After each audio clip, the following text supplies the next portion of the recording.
Good morning, everyone, and welcome back to Singapore. It's the Toyota World Para Swimming Championship, Singapore 2025, Day 3 heats. As we look again at some of the sights and dishes of Singapore.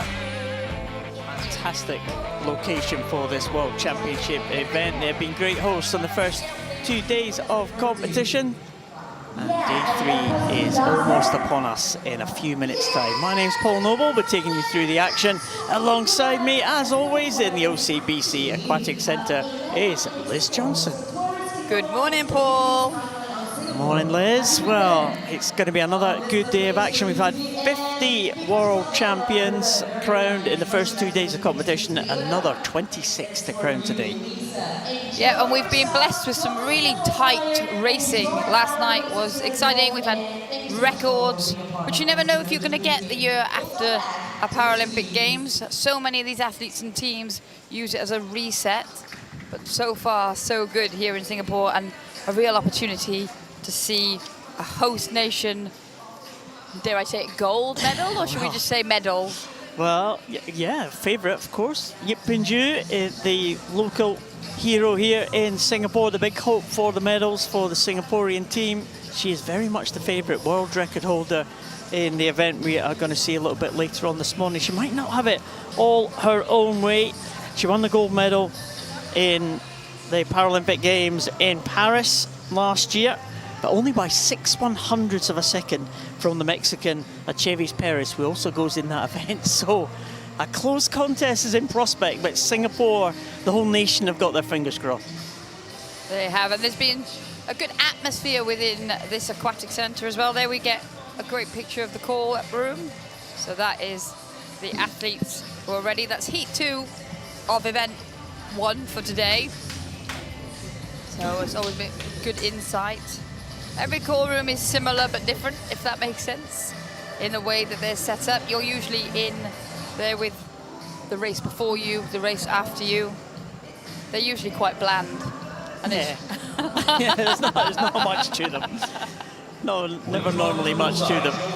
But yeah, it's an interesting area, the call room. Quite often we don't get to see inside behind the scenes, but we've had some great shots here from our camera crew. They've been giving us some fantastic shots, underwater shots in the pool. That shot right down the barrel of the gate that we see the swimmers come out of. Here's what we're expecting this morning. It's heats all the way, trying to make it to those finals tonight where the medals will be handed out. The fastest 8 times from the heats will qualify for those finals. As we go through a range of sprint events in the middle of this morning's session, we start off with a few breaststrokes, which was exciting you yesterday, Liz. And we come with that 100 butterfly at the end. Another breaststroke for the SB11 men, those swimmers without vision at all. And we finish off with some butterfly events. And we have one heat of the medley relay as well. So things should finish, if it all goes according to plan, at 11:15 local time this morning. So just over 2 hours of action for us to enjoy. And the first heat of the 100 breaststroke SB7 is about to come out. Of course, we will have some events will have 2 heats, some events just the one. The events with just the one heat will have either 9 or 10 swimmers in it, and as I said, the top 8 times will qualify for the final, but they've just decided to run it as one heat instead of 2, which is good for us, Liz, because it cuts down the time here, cuts down the time of the session. It does for those heats. I know we said for the athletes too. When it's Heat 1 and Heat 2, you are reliant a little bit on and like really feeling the pace, whereas with the all-in-one race, then you're good to go. There is the lineup for the men's 100 metres breaststroke SB7 S1. Turkish swimmer Yarman, a medalist yesterday, goes in lane number 4. And as we go through, of course, all the heats are seeded. The fastest swimmers will be in the middle lanes. Fastest swimmer in terms of entry time will be in lane number 4, and they'll work their way out. Lane 5 will be the second fastest, 3 the third fastest, etc., etc. And the slowest swimmers will be in the outside lanes. But as we have seen in the first couple of days of competition.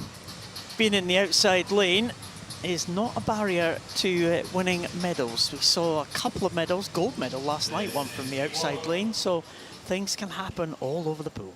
Yeah, they do say if you've got a lane, you've got a chance. And the heats are all about making sure that you do give yourself the opportunity. At the clock, everything gets reset for finals. So you're back, all going from the same spot. So it doesn't matter whether you're in 1 through 8, it's all the same water. Of course, as we go through, we'll have different classifications, S1 to 10, those are physical impairments. This is an SB7 event, so the SB just means it's a breaststroke event. We've got the SB for breaststroke, SM for individual medley, and S being the other strokes. This is the SB7 event. And the full lineup, as we look at it from the top, Yuri Semyonovs, Latvia, Efrosinin, the neutral para-athlete, in 2, Magrassi, the 16-year-old from Italy, in 3, Yaroman, the pre-race favourite, Turkish swimmer, in 4, Gabriel Kowalski from Poland in 5, Maxim Baskov, for neutral para-athlete, in 6, and Huang Jinquang going in lane number 7 for China. And Yaroman had a good swim last night, winning a bronze medal in the backstroke event. He goes in lane 4, the top of those yellow marked lanes. Next to him, Kowalski, and 2 lanes across, Efrosinin, and they are going to go into the turn absolutely together, those 3. They are, and it's Efrosinin who gets the touch, 36.98. He's probably the more established swimmer in this first heat. Silver medalist in Tokyo. Kowalski had a great start off the block though, 37.20. He turned just ahead of Yaroman, who's got a strong second half of each length, and it is at the moment Kowalski who's leading into the final 20 meters. It's all very tight as Efrosinin starts to come through again. Yeah, it's all got to come down to the touch here. Of course, they don't have to be first to the wall, they just got to be in that top 8 times. It looks like it might be Efrosinin might just be into the wall first. 1:19.36, so big improvement on the entry time. But we know he is capable of going faster. He was 1:16 when he took that silver medal in Tokyo in 2021. So 1:19 for Efrosinin. Kowalski does get the touch for second, 1:20.42. And Yaroman 1:20.57. Yeah, Efrosinin, he had a great glide. It was a longer stroke. You can see the starts here, a range of different starts. Kowalski was the first through the 25 meters. He's got a high stroke rate.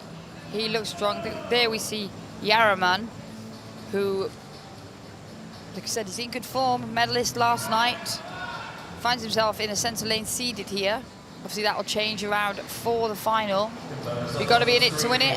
But Efrosinin looked strong there in lane 2. He did take that one, the neutral para-athlete. Efrosinin wins heat 1, 1:19.36. Kowalski in second, 1:20.42, and Yaroman 1:20.57. And that's the target for the next heat.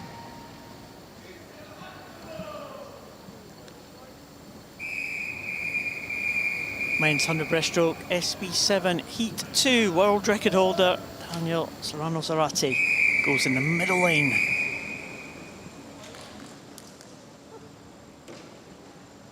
And there he is, Serrano-Zarate, right in the centre.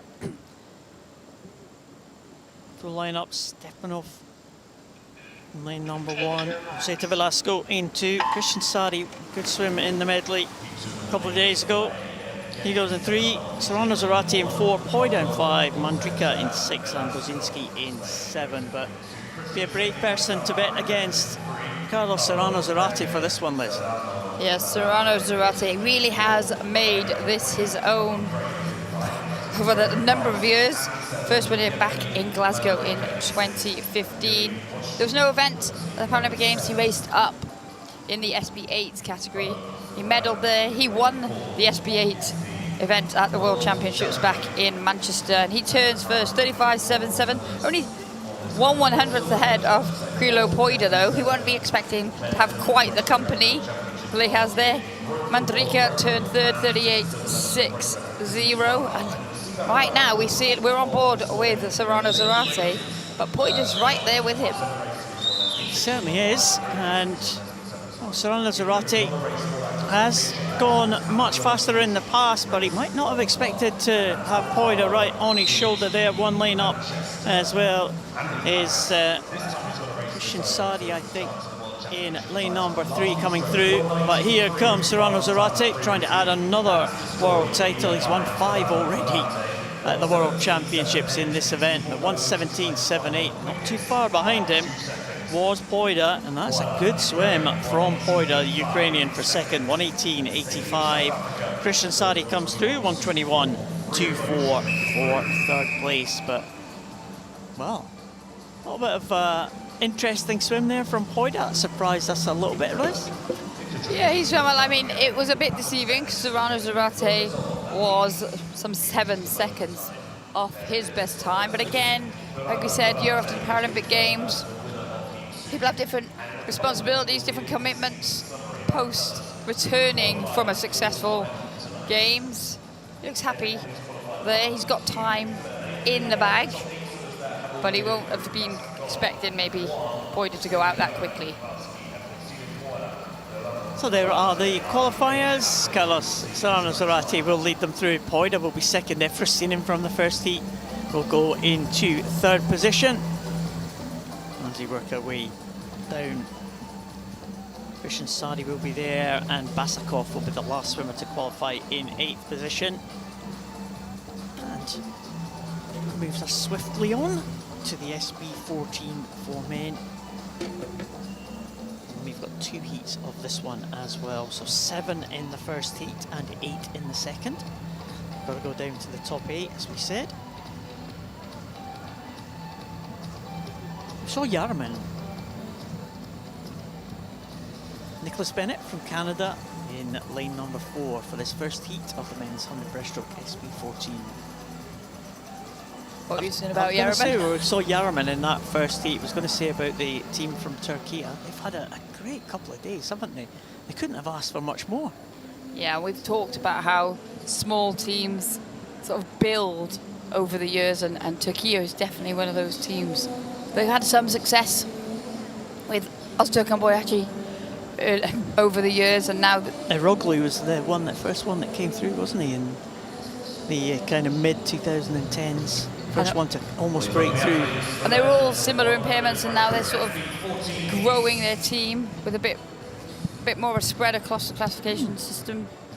They're still a small team, but like you said, they are performing very well at these championships. Yeah, some great results for that Turkish team. And the Canadians have had some success as well. I wonder if Nicholas Bennett is going to do something spectacular for them. He is in the middle lane in this heat, Paralympic Games gold medalist. Next to him, Brutus de Oliveira. He's also been a medalist at the Paralympic Games back in Tokyo as well. And in lane number 5, and that's the Brazilian. Lane number 6 is Artem Pavlenko, who has been a Paralympic medalist right back in 2012. Artem Pavlenko in the S14 class was reintroduced to the Paralympic programme. So Nicholas Bennett in the centre lane. Black cap of Canada. Jonsson, Parmentier, Krajnic, Bennett, Brutus de Oliveira, Pavlenko and Vernkoom. That's a lineup for Heat 1 of this 100 breaststroke SB14. This is an event swimmers with an intellectual impairment, Liz. Yes, and we've seen them competing on the first 2 days of competition. This is their 3rd event of the meet. Bennett, they're going through the 25-metre mark with that high stroke rate. Brazilian one lane close to us, Brutus de Oliveira. It is very much his specialist event. He tends to come through strongly, but going well is Krajnic of the Ukraine, 1 lane up from Bennett. It'll be Bennett that touches at turn 30.55 ahead of Krajnic, 31.16, just a 10th ahead of Parmentier of Belgium. As we see now, the experienced Paralympic champion in the centre. Canada took their first gold medal of these World Championships last night. He'll be looking to add to that, but he won't have it all his own way. Still another heat to come, but he's looking strong here, and Brutus de Oliveira starting to move through. Yeah, the two in those yellow marked lanes, but getting just to forge ahead of the others. Krajnic also there as well. And there is Bennett, de Oliveira, Johnson from that outside lane coming through into third. So the Icelander giving himself a good chance there of making the final. But Bennett, 105.78 for him. Brutus de Oliveira, 106.42, and it was Johnson, 108.67. Just ahead of Krajnic, 108.75. Not much in that, and that could be vital when they come to decide the top 8, Liz. Only 8 100s. Yes, and it will all come down to the touch. Like we said, you can qualify from either heat. This is the top 8 athletes that make it through to the final. Bennett looks happy with that one, as those results are confirmed. Yeah, Nicholas Bennett takes heat number 1, 105.78, ahead of Brutus de Oliveira, and Johnson in third place, just ahead of Krajnic. That'll be the target for this next heat. And we see Yamaguchi, world record holder Naohide Yamaguchi of Japan, in lane number 4 of this second heat, the men's 100 breaststroke SB14. Oh, Yamaguchi, that world record set a little bit earlier this year, 102.64. Line up for this one: Smith, Franklin, Sato, Stewart, Yamaguchi, Michelle, Registe, Perdnick and Han. 8 swimmers. Yamaguchi will be the favourite. He was 3 times a world champion. He's won the last 3 occasions of these world championships, trying to make it 4 in a row. But he was behind Jake Michel and Nicholas Bennett in Paris last year. He took the bronze, the Japanese swimmer. Jake Michel alongside him and ahead of the world record holder at the moment with that yellow cap of Australia. Yeah, Michel there going very well. It was a bit of a surprise for Yamaguchi to be in that bronze medal position in Paris, but as we said, it all comes down to the race in Michel. 30.26 to 30.43 for Yamaguchi, with Britain's Harry Stewart in third at the turn, 30.6. They had a bit of a margin over the rest of the field as we look at those 3 athletes now coming into the final 25 metres. Yamaguchi starting to pull up with Michel. Michel very tall, so he does have a long stretch at the end, and he's looking good here. Well, this is a great contest between these 3, and Harry Stewart also going really well, but it is going to be Michel, I think, with that long reach, as you said, Liz, and 104.13, so that is a very fast time there. And it is, in fact, an oceanic record in first place. 104.57 for Harry Stewart is faster than his European record as well. And Yamaguchi third in 104.94. So well done to the swimmers at the front of the field there. 3 excellent times, Liz. Yeah, they pushed each other all the way there. And then with breaststroke, you can't see the swimmer next to you, but you can definitely feel them. And it pulled them all to very solid swims. Like we said, Yamaguchi does have more time in the tank, we know that.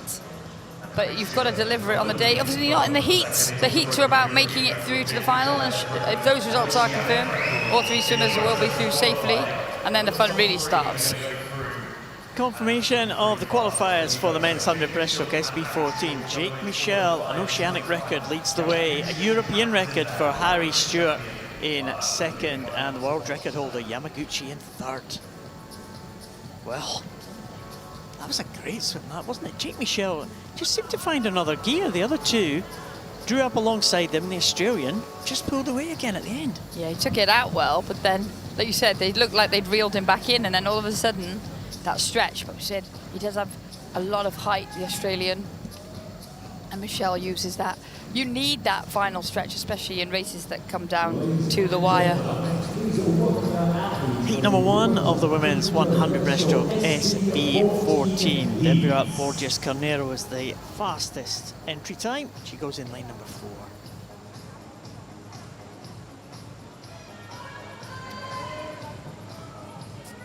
Deborah Borges Carneiro with her twin sister going in the second heat. Keep me right on this one, Liz. Deborah, a world champion last time out. Yes, I know, it's confusing, isn't it? That's the absolutely heightened skill, aren't they? Yeah. And they do everything together. Apart from swimming this breaststroke heat, so one after the other. That is true. It's Great Britain's Olivia Newman-Baronius. She goes in lane number 5. Serenas Rojas from Mexico in 1. Georgia Markey, Italy in 2. Paige Leonhardt, Australia in 3. Deborah Borges Carneiro, the world champion, reigning world champion, she goes in 4. Olivia Newman-Baronius in 5. Serizawa in 6. Pernilla Lindberg with that yellow cap of Sweden in 7. And Tan from Singapore with the home support behind her. She goes in lane number 8.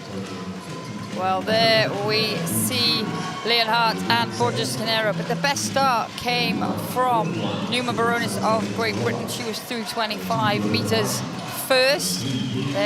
But it now, as we get settled into the stroke, it is the breaststroke specialists, Leonhardt and Borges Carneiro, in those 2 yellow hats that lead the way into the turn. It'll be Borges Carneiro 35.39 ahead of Leonhardt's 35.47, with Newman-Baronius turning third, 36.17, as they start to make their way back down the pool. And now it is the Brazilian who's sort of forging ahead. There's not much in it at all as they come through the 75 meter mark. Newman-Baronius still working hard for Great Britain, but it is the Brazilian defending world champion who's leading into the final 10 meters. Yeah, again, 3 swimmers like we saw in that previous heat stretching away from the others, but it is the swimmer in the middle. Deborah Borges Carneiro will take this one in 1:16.07, so not bad at all. Paige Leonhardt in 2nd place and Olivia Newman-Baronius in 3rd. So 1:16.93 for Leonhardt and 1:17.30 for Olivia Newman-Baronius. Serizawa in 4th, just under the 1:20 mark. And here's a home support for Jaslyn Shiyu Tan from Singapore. Let's see if she can get better than the 1:44 entry time. Just into the last few strokes now. And she finishes just over the 1:50 mark for the Singaporean. They'll have more swimmers to come later on this morning, the host nation from Singapore. But Deborah Borges Carneiro looking fairly good there, Liz, at the front of that field. Yeah, and that's the quickest time as she's been this year. So she'll be pleased with that. As we said, these S14 classification group, sometimes the swimmers have a range of different challenges that they're trying to overcome. Often it is the pacing or dealing with the atmosphere of the arena. So we don't always see quite the drop from heats to finals. And Deborah Borges Carneiro will be happy with that. Deborah Borges Carneiro takes that first heat in 1:16.07, almost a second ahead of Paige Leonhardt of Australia.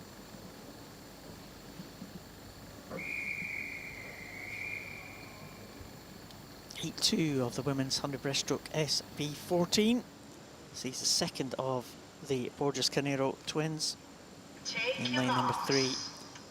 We'll line up for this one. Tharn Onlasu from Thailand, Falk from Austria, Borges Carneiro from Brazil. Next to her teammate Diarujo Flosino, Paralympic champion Luis Fides going in 5 for Great Britain. Next to her teammate Bethany Firth. No from Korea in 7, Melishko from the neutral para-athletes team in lane number 8. So 2 Brazilians in this one and 2 Great Britain swimmers in the centre lane trying to get into that top 8 for the final. Yeah, going well down this first 50 metres is Diarujo Flosino. She will touch 34.01 ahead of Borges Carneiro. So it's Brazil 1-2, 35.77 with Bethy Firth 35.96, just ahead of Louise Fides, who's finished so strongly back in Paris last year to come from almost nowhere to take that gold medal. But here we see Diarujo Flosino in that blue hat of Brazil, with a significant lead over the 3 swimmers chasing her down into the final stages. Yeah, it's close for second, isn't it? Luis Fitters just beginning to come through now in 5. And the first Brazilian is home, Diarujo Flacino, and it is an excellent time. Look at that, 1:14.05. It'll be an America's record for Diarujo Flacino. So we're seeing the area records go this morning. Bethany Firth just gets in ahead of her teammate after her heroics in the backstroke yesterday. Bethany Firth has recovered well. 1:17.32 against Fitters' 1:17.52. And Beatrice Borges Carneiro 1:18.49. But, well, the newcomer from Brazil, Diarujo Flacino, looked great there. She did, she took that out well. We talk about this domestic competition. Obviously, the Borges Carneiro twins have always had each other. Britain, we know they've got good domestic competition in these S14 classification events, because we see them field almost 3 athletes every time. But this is what happens. The Brazilians, again, demonstrating what can happen when you do have that domestic competition. Qualifiers for the final of the 100 breaststroke SB14. Diarujo Flacino, America's record to make it through ahead of Deborah Borges Carneiro. There were 1 from Australia, 3 from Great Britain in that final, 3 from Brazil as well, and Serizawa from Japan completes the lineup for that top 8. But that again, it's going to be a cracker, and the newcomer really looking good for Brazil team.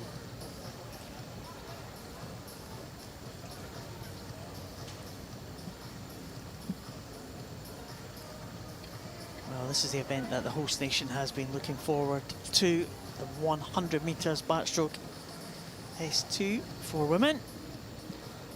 Well, they'll have to wait a little bit longer to see their swimmer, because Binzu Yip does go in heat 2. Here's heat 1.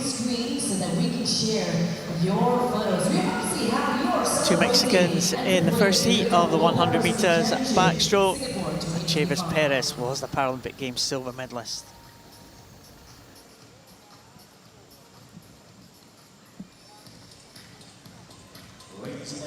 So again, Liz, this is the S2 classification. We talked about classifications as well. S1 to S10, those are physical impairments.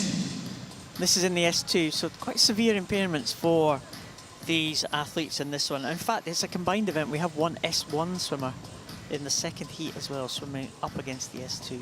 Yeah, so these, on that basis, these are the most impaired athletes that you will see in the para swimming program. A range of impairment types and stroke styles. Quite often we might see a double arm backstroke employed by some of these athletes. A lot of the time they swim backstroke in the freestyle events as well. And these are the ones we were talking about, that we quite often see swimmers with certain impairments, you know, adopt certain techniques, certain stroke styles, certain ways of starting. And, you know, sometimes you come to a major event and it's kind of a learning experience for these swimmers with a severe impairment, because you can learn so much from looking at swimmers from other countries, can't you? Yeah, and the way the assistance works and all of those things. Quite often you're the only person like you that you know, and then you come and have that exposure. And actually, which is why we've seen so many of the athletes actually being really good friends, because they share more than the desire to win gold medals in the pool.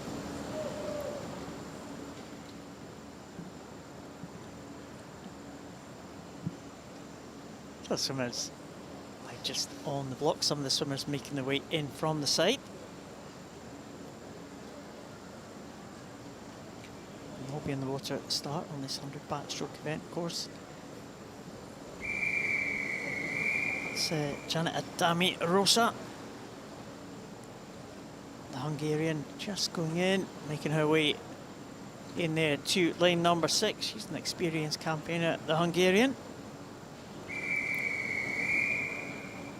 Bilge from Turkey going in the top there in lane number 2. 2 from Mexico, Ramirez Martinez and Chavis Perez. going in 3 and 4. Koltsova, the European champion neutral para athlete. She had a good swim in the breaststroke a couple of days ago. Take a bronze medal. Janet Adami Rosa from Hungary in 6, and Spiridou from Greece in lane number 7. And immediately underway, and the centre lane's looking good. Chavis Perez, Paralympic Games silver medalist from Mexico, will be the favourite for this one. 2:21 her entry time, and very similar techniques from the two Mexicans there at the front of the field. Yeah, similar techniques, and actually similar impairments for these two athletes, Chavis Perez and Ramirez Martinez. And you can see, we said again, sometimes that exposure domestically, you see somebody like you see a role model here, like maybe I could do that too. So we do see that often, that certain nations do populate certain classifications, and going well here, it is actually Ramirez Martinez who's going to go under the flags, which signify 5 meters to the turn, and she'll be leading at the halfway point. You see a flip turn there. See different types of styles of turn there. So Ramirez Martinez with a flip turn, 1:12.31. Azeves Perez with a swivel turn. She went 1:13.23 through there, and then Koltsova through in 1:16.29. Different stroke for Koltsova in lane 5, as we swim with Ramirez Martinez at the moment. Koltsova using a single arm backstroke technique, alternating, and as we see there, she's starting to pull up with Chavis Perez, but Ramirez Martinez having a great swim here. She is. I think they are just about beginning to close the gap slightly as we go on. It was fantastic turn there, in and out of the turn. Is Martinez really got that advantage. Looks like she is going to hold on to this one, but as we've seen in the other events, the way the classification plays out, Diana Koltsova has got those long arms advantage at the end. If she is level with the Mexicans, she will have the advantage of that, but I don't think she's going to be. It is going to be Ramirez Martinez, I think, into the wall first. She has been a medalist at the World Champs before, bronze medalist last time out, so we'll see what kind of time she can register. 2:31.23, so I think she'll be delighted with that one. Faster than the entry time, and faster than she went to win the bronze at the last World Championship, so that's a great heat swim from her. Chavis Perez 2:36.47, and Koltsova 2:38.32. Yeah, there we can just see now, that is Ebra Bilge of Turkey, like we said, having a great competition here. Turkey squad. She comes in to touch the wall. She had an entry time of 3:20. She's gone 3:11, so she'll be delighted with that swim. As we move then to the experienced Janet Adami Rosa, coming under the flags. First World Champs was back in 2010 for the Hungarian. Remember, the Hungarians had a really experienced team at that point. A lot of long-serving swimmers who were in the team for about 20 years or so. They've got that young crop now. Sofia Kokeli, Bianca Papp being the real stars as well, but they've been around for around about a decade or so now, haven't they? They have, as we see that result rounded out. 3:52 for Spiridou. Oh, Greece, you're right. And we say this about a lot of the countries, they bring their athletes young. And the Mexicans are examples of a squad that do that very well. They mix their experienced athletes with their youngsters, and then we almost watch the youngsters develop and grow right in front of our eyes on the world stage. They absolutely do. And the Mexicans got some good talent in this one. This S2 100 backstroke, top 2 spots in that heat. That's just great techniques. Kind of the epitome of really making the most of the function that you have in the water, isn't it, Lynn? Yes, it absolutely is, and they did that so well there, as the results are in. Mexico 1 and 2 in that first heat. Ramirez Martinez ahead of Achevas Perez. Should qualify them for the final. Well, it will do actually, with only 6 in the second heat. And here, heat number 2 of the women's 100 backstroke, the local favourite, Yip Pinju of Singapore, goes in the middle lane, the world record holder. And there she is. Takes a intake of breath there, the hopes of the host nation. Very much on Yip Pinju. She's been the real star of Singapore swimming over the years, Liz, hasn't she? She has. We were actually just talking about how young she still is, really, because we remember her in Beijing in 2008, which is really where she came to the world's attention. There's Ildem, a Turkey swimmer who is in the S1 classification, the S1 swimming up against the S2s. Again, all for one set of medals. There is the world record holder, Yip Pinju. A few experienced campaigners in this one as well. Teresa Perales, 28 Paralympic Games medals to her name over the years. She's moved down into the S2 classification. Ariola Trimi as well from Italy. She's moved down, the Italian, into the S2 classification. So I wonder what she can do. Trimi, I remember seeing her previously. She had textbook freestyle stroke, didn't she? She did, and we talk about, in the visually impaired categories, often we talk about people with progressive impairments, that we see them move down the classification groups, and it has happened to a few athletes in this event for a variety of reasons. Teresa Perales actually acquired a new injury to her wrist post Tokyo Paralympic Games, which then meant that she lost function in that arm, which has led to her reclassification.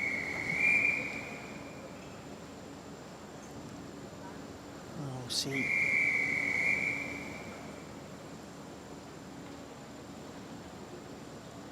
Not sure if we have lane number 6, but we have Dragonova Cordas in lane 2, Ariola Trimi in 3, Yip from Singapore in lane number 4, Angela Presida in 5 from Italy, and Ildem from Turkey in lane number 7. And Teresa Perales not taking the start, unfortunately. Stage is set for Singapore. Can their local hero produce a good heat swim to keep the host nation happy? She's looking good at this stage, Liz. She is going well through that first 25, and there you can see the contrast of strokes from Yip, and 1 lane up it is Trimi of Italy. Trimi with that single arm pull, which means she has a slower stroke rate because she has to get a longer stroke length, whereas Yip isn't able to get hold of quite as much water with her hands, but she drives everything from the shoulders and she maintains that very high rotation to keep her. What's impressive about Yip is how flat she's able to keep her head, which is always an aim for backstroke. A great swivel turn there. You can see again from that great underwater shot the difference in the turns. 106.07 for Yip, Trimi 107.47. It's the second Italian, Angela Presida, who turns in third, 112.67. But it's very much going to the form guide in this heat number 2. Trimi, a bit of an unknown. We haven't seen her swimming in the major championship for a while in this one, but she's going well here. And Yip, though, will want to deliver for this home crowd. The flags are flying, the noise is being made as she goes through that 75-metre mark with a comfortable lead. Yeah, she's stretching away now from Trimi. It was pretty close at the halfway point, but Yip Pinju is looking like she is going to take this one comfortably. That's the 15-metre mark. And Trimi, clear water between Yip and Trimi now in 3rd position. Looks like it's Presida in lane number 5, but it is a Singaporean. It is going to be in here. The flags, as you said, are waving now for the local hero, and they are delighted with that. 2:20.37 for Yip Bin-yu. And, well, that's faster than she went in Paris last year. And if she does that again, she is going to be very, very tough to beat in the final tonight. Trimmy finished in second, 2:27.72. Presida, 2:31.11 in third position. And Dragonova Kordas in the outside lane, the Serbian swimmer. Yeah, down the bottom of the pool. The only S1 athlete in this one, Elif Ildem of Turkey, still swimming. She's just going into her final 15 meters.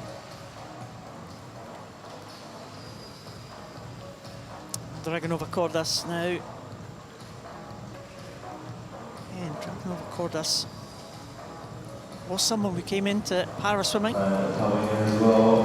She was a swimmer before her accident back in 2013, and she's been a fixture in the Serbian team. 2 Paralympic Games for the Serbian.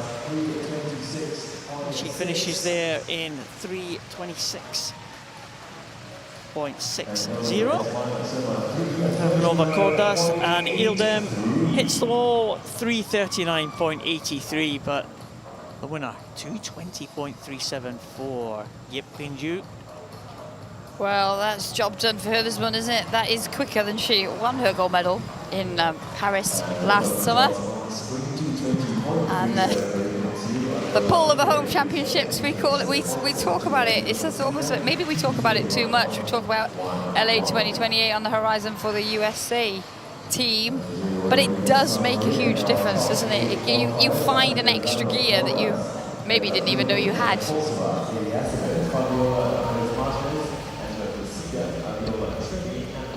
Yep, the local hero will lead them into the final. 2:20.37. Trimmy and Presida, Ramirez Martinez and Chavis Perez. It should be a close contest here. Kotsova also in that final. But the home favourite, Yip, looking good after the heats. She'll take some confidence from that, won't she?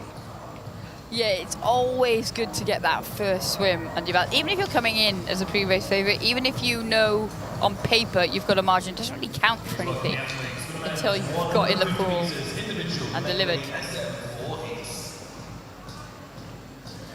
And you competed in the home championships, didn't you? On Paralympics Games? I did, London 2012, yeah. Long time ago now. But there is something special about it. I think largely you swim, you stand behind a block, but you don't do it all by yourself. So many people help you to get there, whether it's family, friends, teachers, you know, through your whole career. And when you finally swim at home, they have the opportunity to come and watch you and share in a bit more than just the tracksuit or the medal.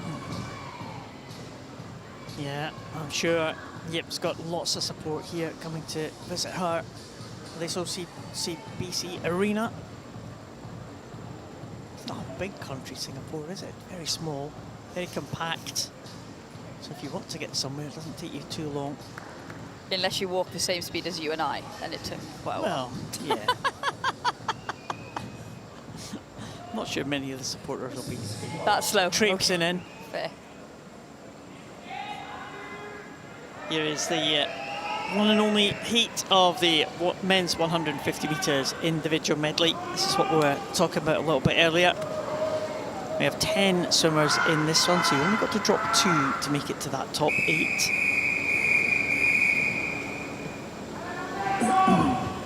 Amir Dadon going into the water now, already 2 times a gold medalist at these championships.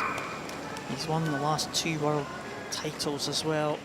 Zhdanov has won the last 2 Paralympic titles. He goes in lane number 4, the neutral para athlete. Full lineup from the top: Christiani, Grandjew, Ernhofer, Joe Guisson, Zhdanov and Dadon in the middle. 2 Mexicans, Nacho Ramirez and Sanchez Martinez in 6 and 7. Miguel Luki in 8. And Kriplalapom from Thailand goes in lane number 9. But centre lanes, they know each other pretty well. Zhdanov, Dadon, Joe Guisson, Camacho Ramirez, they are all there or thereabouts, all taking medals at the major championships before. As has Ernhofer as well, the Austrian, in line number 2. But great start there from lane number 4, Zdanov away clear. Zdanov went through the 25 meters very comfortably indeed. Camacho Ramirez in 6th for Mexico, going well, as is Granjo up there for France in lane 1. But it will be Zdanov that leads after the backstroke. 44.04 for him, 47.36 for Granjo, and Camacho Ramirez 47.38.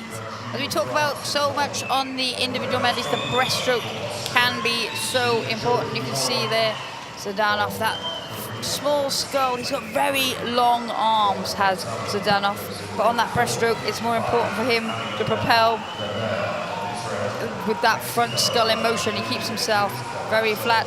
Watch out for the Dawn of Israel, who turned 4th, but he won the gold medal in the 50 meters breaststroke on night 1, so expect him to come through strongly. He's got an excellent freestyle to finish as well, and he is starting to claw back. Well, he's overhauled the rest of the field, and now he has Zdanov in his sights. Yeah, Zdanov doing a good job on that breaststroke, keeping a lead from Dadon. And he'll go into this final turn with the lead, 145.49, 147.89 for Dadon. And Zdanov with that advantage. 3rd place is Jogi Song. He's moved through the Korean into 3rd in 152.79. But it's the battle of the two that have shared the major titles in recent years. And Dadon looking very, very good. Great shot, isn't it? Two very good freestyle strokes there. Yeah, as they hit that 25 meters to go mark was when Dadon pulled level with Zdanov. You can see the different strokes, the short, fast rate from Dadon, that long, strong swim from Zdanov, and it will be the swimmer from Israel that comes in to take this one. And there we go, Dadon in 230.52, Zdanov 232.42 in 2nd. Jogi Song is going to come through for 3rd, the Korean, and he finishes in 2:43. So it is going to be a real good head-to-head here in the final in prospect, you would think, as the swimmers in the outside lanes just make their way into the wall. I think 8th place is Gustavo Sanchez Martinez, just got ahead of Miguel Luque. And the Thai swimmer is the final swimmer to complete the action. It's very, very close for the minor places there. Granju, Cristiani, Sanchez Martinez, all within half a second of each other as they came into the wall. Miguel Luque in 9th place, the Spaniard. And the final swimmer to come in, Kong Srilapom from Thailand. 21-year-old making his debut at the major championships. And he had an entry time of 3:59.09. Here he comes. Let's see what kind of time he can register here. 3:47. That's not too bad at all. 12-second improvement. I take it. Yeah. So well done at the front of the field. Dadon leads them through. And if that result is confirmed, we should see him again in pole position for that final. Yeah, it was a race of two halves, that one really. Zdanov, they're pretty evenly matched, like I said. Zdanov can hold his own on the breaststroke, but he does have an excellent backstroke, as we're seeing there, and a great race skills too. But then Dadon has that very quick freestyle at the end. We're just waiting on those results. Say individual medley always throws up a few more potentials for disqualifications. And we do have a disqualification in that one. It is Gustavo Sanchez Martinez disqualified, unfortunately. But the top 8 will qualify for that final, as you can see by the Q letters there by the side of the times. And Dadon will be the one who leads them through, but Zdanov has been faster in the past. I wonder if we're going to get a real good tussle tonight in the final. Fantastic stuff. Women's 150 metres individual medley, heat number 1.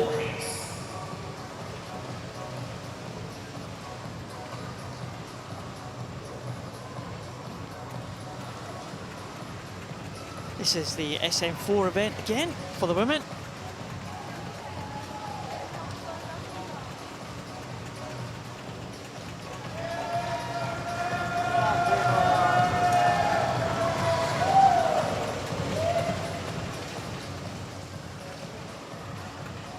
Full lineup for this one: Safanova from Ukraine in 2, Ellie Miranda Herrera from Mexico in 3, Natalie Vodkova for neutral para athlete team in 4, Lydia Vera da Cruz in 5 for Brazil, neutral para athlete Mira Laranova, she goes in 6, and Jordan Tucker from Canada in lane number 7.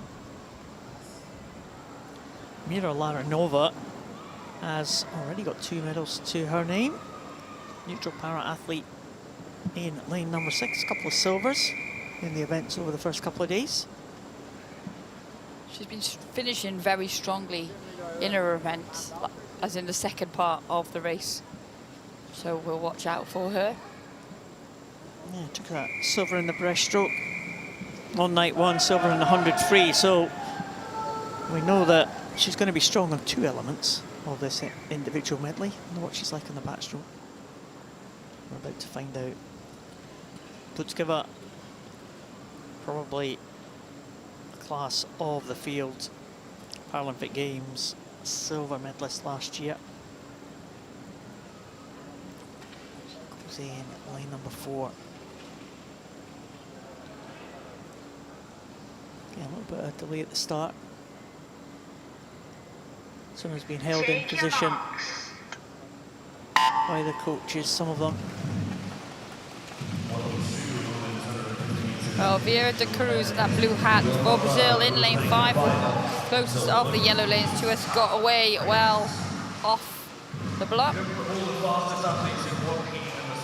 She's already, though, 1 lane up from her, but starting to close the gap as they go through the red markers and signal to the middle of the pool, 25 meters. 1 lane closer to us, Laranova, as you said, who builds through each length. Also going well. It's those 3 that lead the way at the moment. A good battle at the top between Safanova and Miranda Herrera. They're in their own tussle. But as they come under the flags now, it is a fast finishing Laranova that finishes that length. Very good. Every length, every 50, she seems to get faster as she goes on, doesn't she? She's just gone behind again, but you wouldn't bet on her coming up ahead of these other 2, would you? No, she turned there 53.97, but she was slower off the wall. 54.73 for Vodkova, Vera da Cruz 55.62, but already Laranova is moving through and back to the front of the field. So she'll look to try and get a good advantage on this breaststroke. There's that midway marker again. Always a good sign. And she's looking good. That's a great head-on shot there.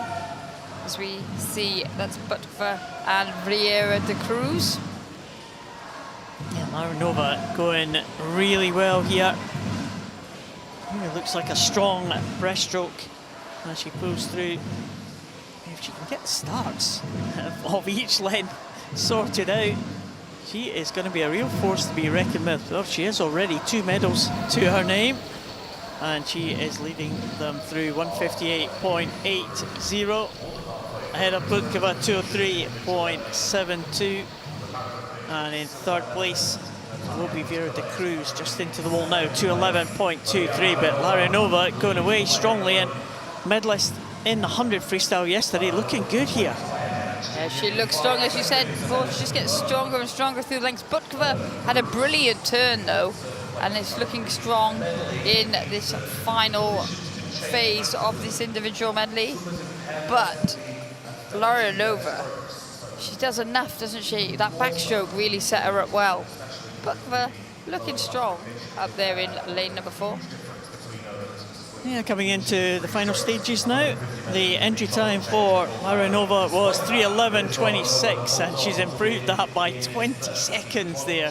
2:51.24. Well done to Mira Larionova. And Butskova in 2:54.89. And look at Larionova. I'm not sure if that's a smile or a grimace there. I think she's delighted with that time there of 2:51.24. That would have won the Paralympic Games last year, Liz.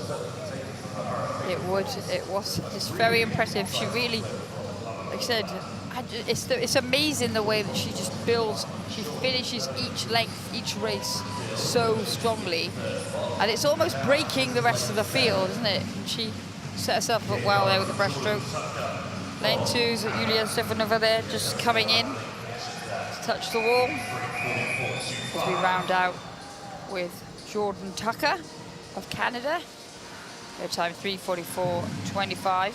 She was in that relay last night, the very final event of the program last night, our first set of relays. Got relays this morning as well. Got a heat of the relays. How exciting. There's Larionova just going over there at the backstroke. Again, she didn't have the best of turns, but once she got into the stroke, there's absolutely no stopping her. Larionova. Butskova just going over on that final turn, but Larionova looked very good indeed. Look at that. She looks very surprised with that now, doesn't she? What a time that was. 2:51.24 for Mira Larionova. Natalia Butskova in second position. That is a really fast time. It is always good when you look at the board, though, and you get that kind of surprise, not the opposite. Heat number 2 sees Hanna Bolshuk, medalist last night in the relay for the Ukrainian team.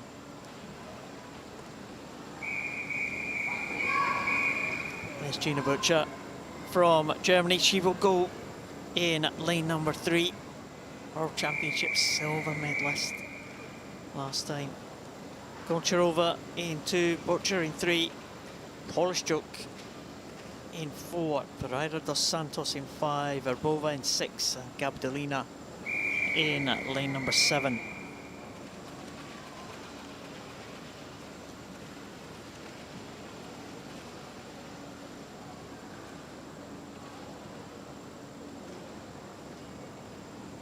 And just waiting for the swimmers to get in their set positions. And not too much of a hold for them, and they are away for this second heat. Yeah, we saw Gina Butcher of Germany using that starting device with a hoop to hold and do. That's her closest to us in the blue suit, going well at the top of the picture. Goncharova, the neutral para-athlete, the red hat of Marina Rabova, also going very well with that double arm backstroke through 25. She's just ahead of Butcher, but out in front in the early stages it is Goncharova. Yeah, it's almost an inverted V shape there as we go into the end of this backstroke. Strong turnover there for Goncharova. Goncharova again making her debut, the 17-year-old at the major championships. Verbova has been to many championships over the years. Her 4th World Championships, and she's been on the medal podium again. Verbova, and very strong breaststroker as she leads them through.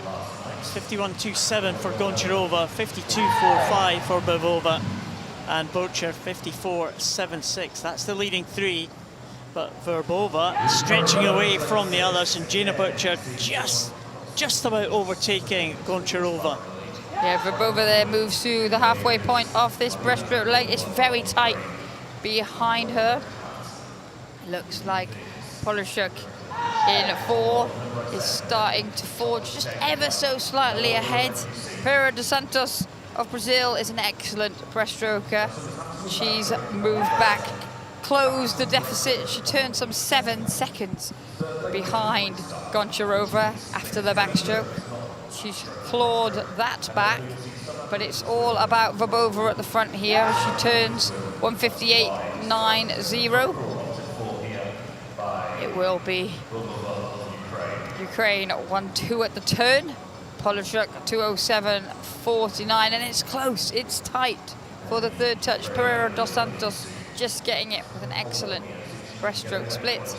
Verbova leads in the red hat of the Ukraine. She always wears a bright coloured hat as she comes. Yeah, we were talking about that earlier this morning, weren't we? She hasn't disappointed us. Verbova, it's going to get closer.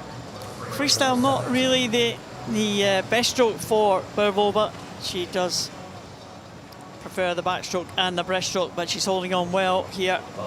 The others all coming back. Gina Butcher with a real sparkling finish here on the freestyle. Might have pulled herself ahead of the other two.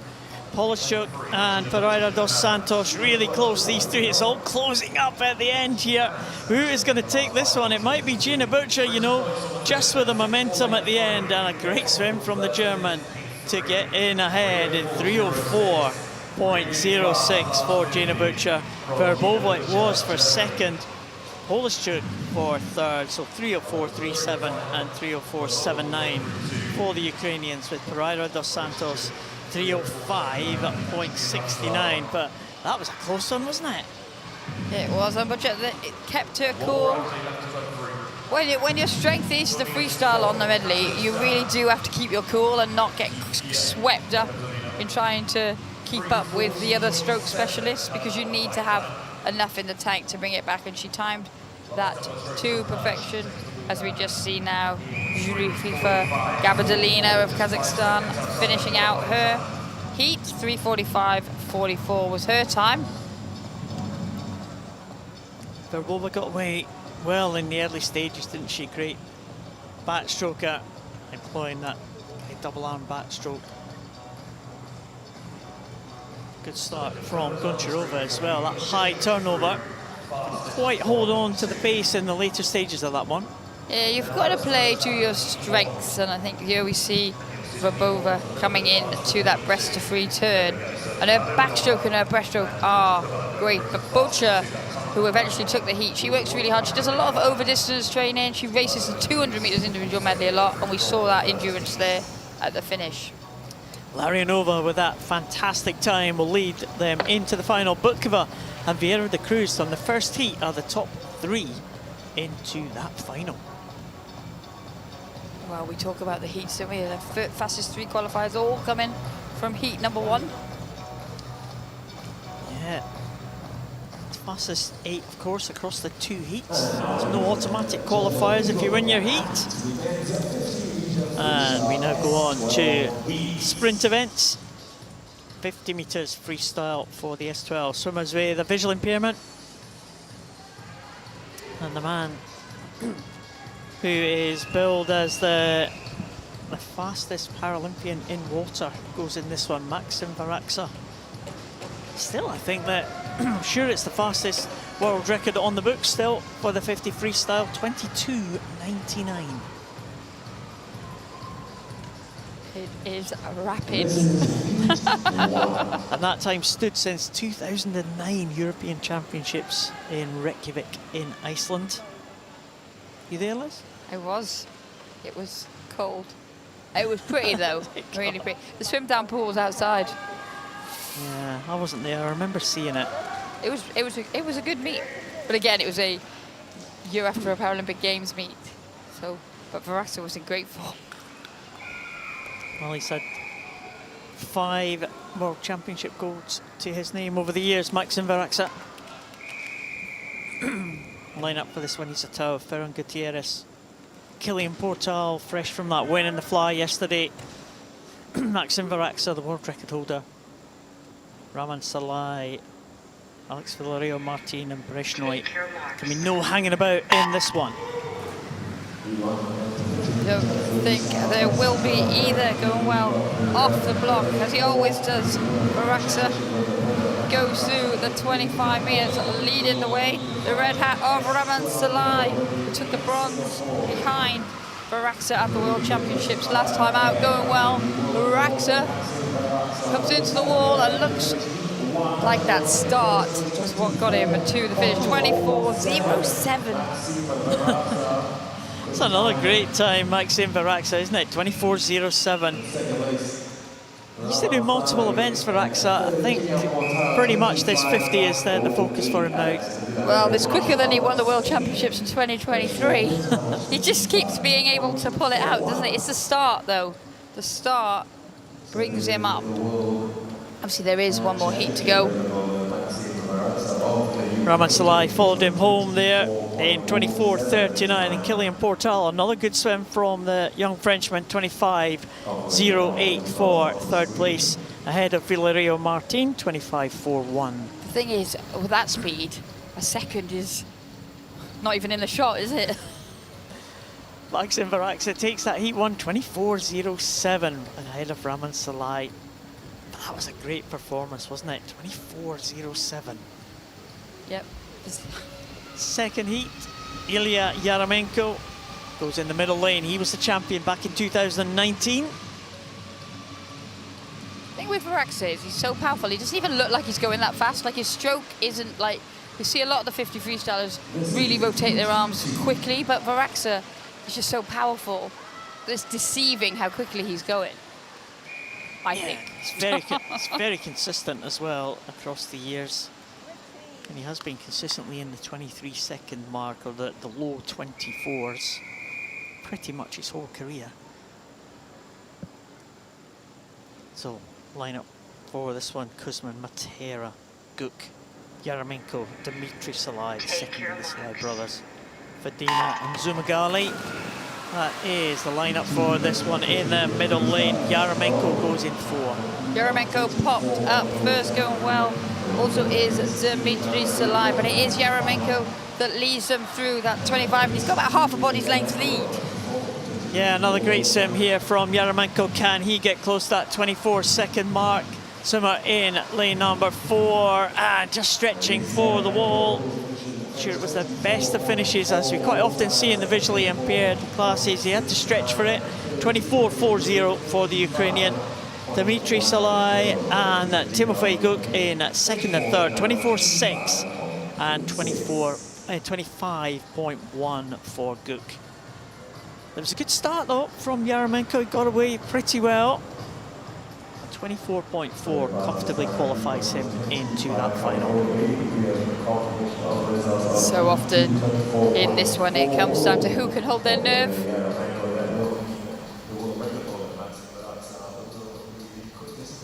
Maxim Varaksa will lead them into the final. 1/100th the difference between Raman Salai and Yaramenko. The second Salai brother, Dimitri, in 4th place. And the two Salai brothers, they had a dead heat, didn't they? For 50 freestyle bronze in 2019. I wonder if we're going to be on for that again. Well, we have already had a dead heat for a medal. Well, Nelson Crispin's done it twice, hasn't he? Exactly. Anything's possible. Is the heat for the women's 50 freestyle S12.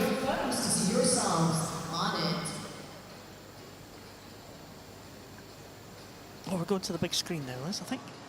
Look at this, it's fantastic, isn't it, the support from local schools here. Yeah, they can make those clapper fans make an excellent noise. And there's these bucket hats, the RDOT bucket hats. You're going to get yourself one? They're reversible, did you know that? I did, it's a huge selling point. You're not saying that with sincerity, Liz, you know. I like the blue. I like these things. I like the blue side. Everyone's got their preferences. So the swimmers coming out again. It's visually impaired class in the women's 50 freestyle S12. And again, one heat. They've only got to lose one person from this one. What would you prefer if you're doing that, Liz? Prefer to swim in the 2 heats or prefer to just swim the 1? I think, like I said, in one heat, I mean, not in this classification group, but in mine, I would have been able to see everybody that was in it and know what they were doing. So in that sense, you could just swim for position. But in 2 heats, yeah, maybe probably 1. With a 50 freestyle as well, you're not going to have much chance to look about, yeah, especially with your S12. Well, that was the point, wasn't it? Petrovichova, Carol, Vera, Silva Souza, Gomez Santiago, Sajutsi, Schwartz, Latraskaya, and Letton Jones. And world record holder Gomez Santiago is going to be tough to beat in lane 4. Yeah, that straight down freestyle of the Brazilian got off to a great start. One lane up from her to Silva Souza. It's had a great 25 meters as well, but it is Gomez Santiago that leads the way. Brazil 1 and 2 as they go into the final 10 meters.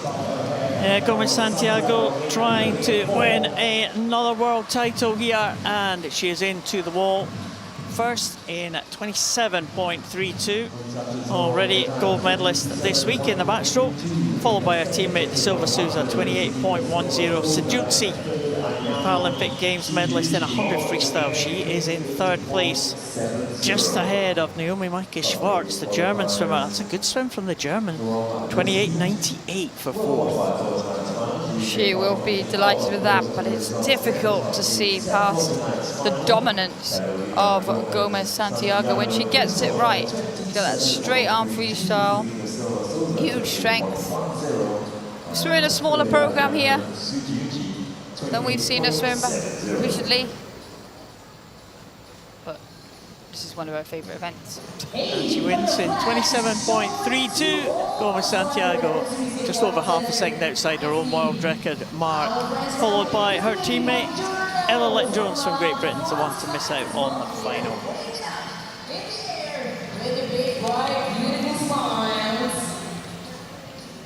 So 50 meters butterfly. We have Chinese swimmer Yuan Weiji in the middle lane, Paralympic Games silver medalist. There's the flags in the arena. Again, some good support here this morning. French out in force again. Saw Kilian Portal. Met Kilian Portal's family outside last night, and they were delighted with the young man's performance, weren't they? Well, if they weren't, I don't know what else he'd have to do. It was a great swim to take that victory. Yeah, it was a fantastic race last night in that 100 meter butterfly.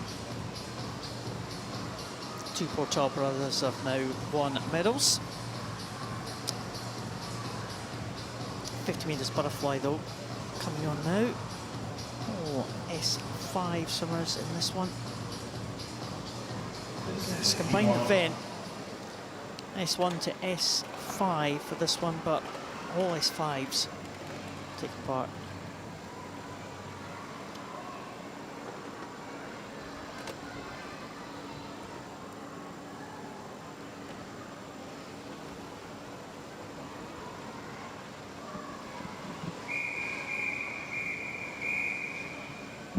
Yuan Weiji in lane number 4. Paralympic Games silver medalist, gold medalist in the backstroke. And again, Liz, quite a number of the swimmers here, very similar impairments in those middle lanes.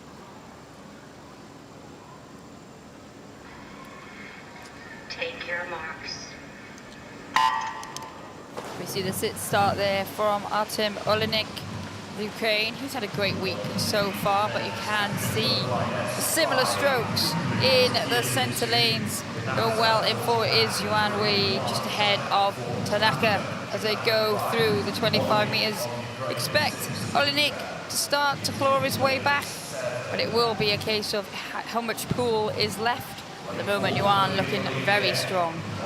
Yes, Olenek trying to use those long arms here, and he might just take it, you know, at the end. Is it going to be Olenek into the wall? It is indeed. 34.36, Tanaka in 2nd, and Yuan Weiji in 3rd place.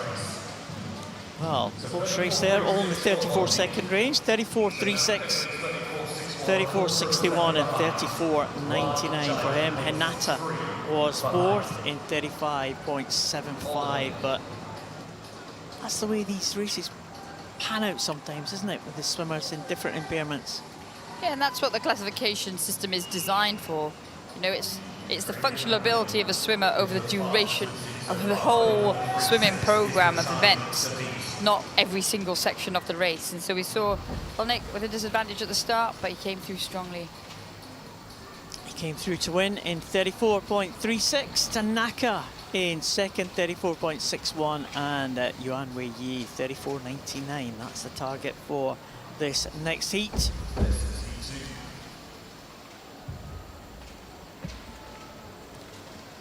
Next heat sees world record holder Guo Jin Cheng taking lane number 4, second heat of the men's 50 butterfly.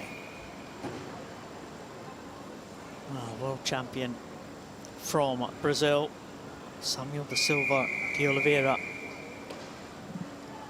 Chinese swimmers dominated the sprint events in the S5 class, but this man from Brazil was the only one to spoil the Chinese party in the World Championships last time in Manchester.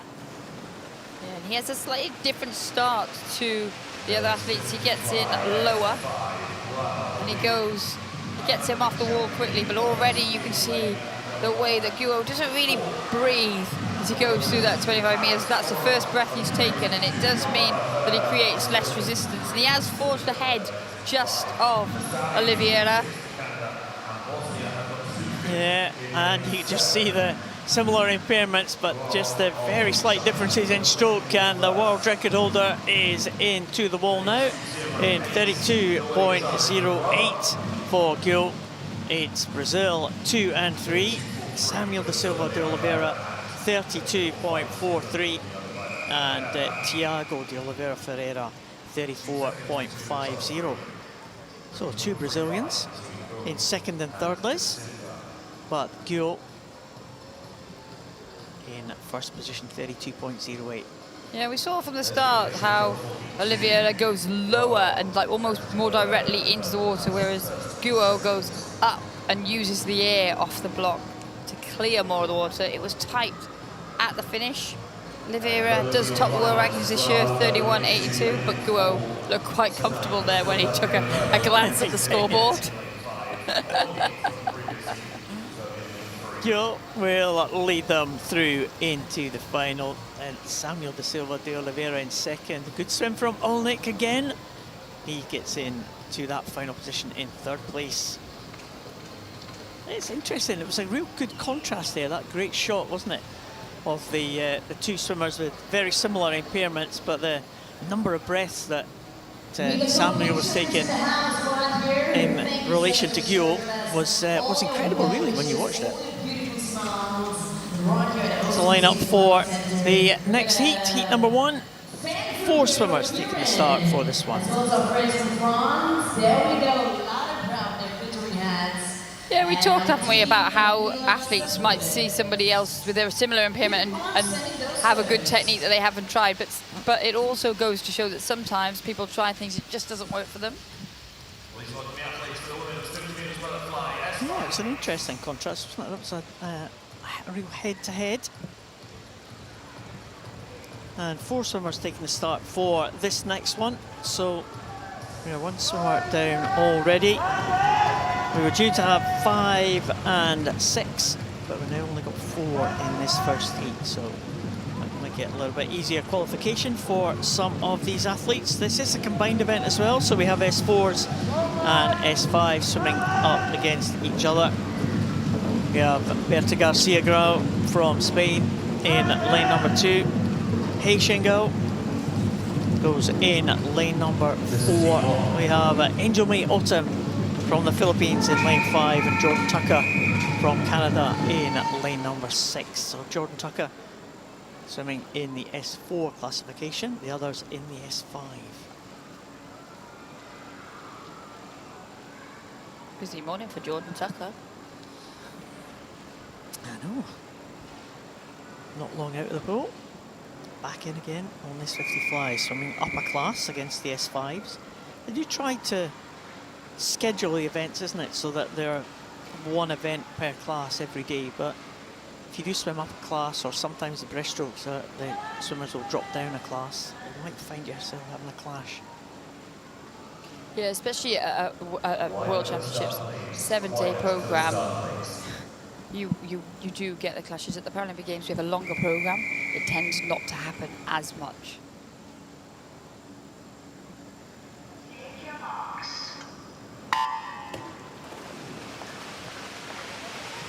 Well, He Shengao in that blue suit in lane 4. She's just going through that 15-meter mark. That double leg kick, no arms for He. She goes through the 25-meter mark. Body length lead over Otom of the Philippines. She breathes to her left. 15 meters to go for He, and she's well clear. Yeah, she is winner of the backstroke yesterday, He Shengao, and Paralympic Games silver medalist last year. He's going to be into the wall comfortably there, 41.82 for her. Angel May Motem, 47.82 in second position, so exactly 6 seconds behind He Shengao. And Jordan Tucker coming in third position there, 56.02, just ahead of Berta Garcia Grau, 57.37. Giving herself a bit of a chance of making that top 8 there, Jordan Tucker. That win, we'll have another swim to contend with today. Yeah, it was a good swim. Like I said, you get to the call room and you realise somebody's missing. It does change maybe your approach. Sometimes it doesn't. Some people are completely unaffected. But it does mean, like you said, it's a bit more relaxed qualifying, so we can't be too much into some of these times. Well, He Shengao is certainly a swimmer on form. The winner of the backstroke yesterday from China takes that first heat, 41.82.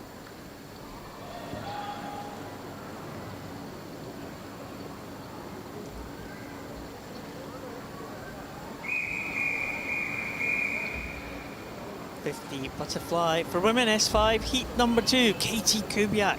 Back in the water again, the USA swimmer after that win yesterday in the 100 freestyle.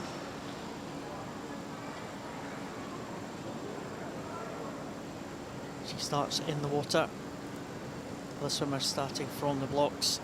Katie Kubiak is an S4 swimmer, swimming up against the S5s. Yeah, Ozturk of Turkey got away well in lane number 5. The athlete with the leg drive going well. She breathes to the side. No arms for Ozturk as she moves through the 25-meter, but already now it is Kubiak who's just coming level and moving through. She's breathing to the right, so she will have seen Ozturk on her way past, and she goes into the final 15 meters, gaining momentum with every stroke. Just keep an eye on the clock here, Liz. She is an S4. We'll keep an eye on the world record mark for the S4, 40.22. It's not far away from that. Oh, wasn't the best of finishes there for Kubiak, but 41.18 for the American, and that is a championship record for Katie Kubiak. So great swim here from the S4 swimmer. Ozturk in second place, 43.99, and it's Julia Giretti in third in 49.92, so that should be good enough for those top 3 to qualify. I think Oliveira dos Santos will also qualify as well. We talk about the Ranger start. Giretti going from a sit start in 3 off the block. There we see that underwater shot. There is Kubiak with 15 meters to go. She was well clear of the rest of the field. You said, Paul, a bit of time probably left in that finish tonight, assuming those results are confirmed. Kubiak in a championship record takes the win in Heat 2 and leads them through into the final, 41.18. It's going to be a close contest though. He Shengao also in the 41 second range.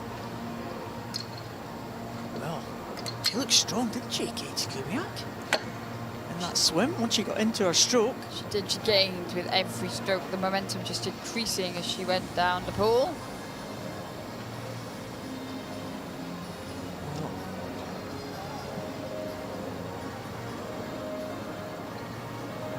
Ladies and gentlemen,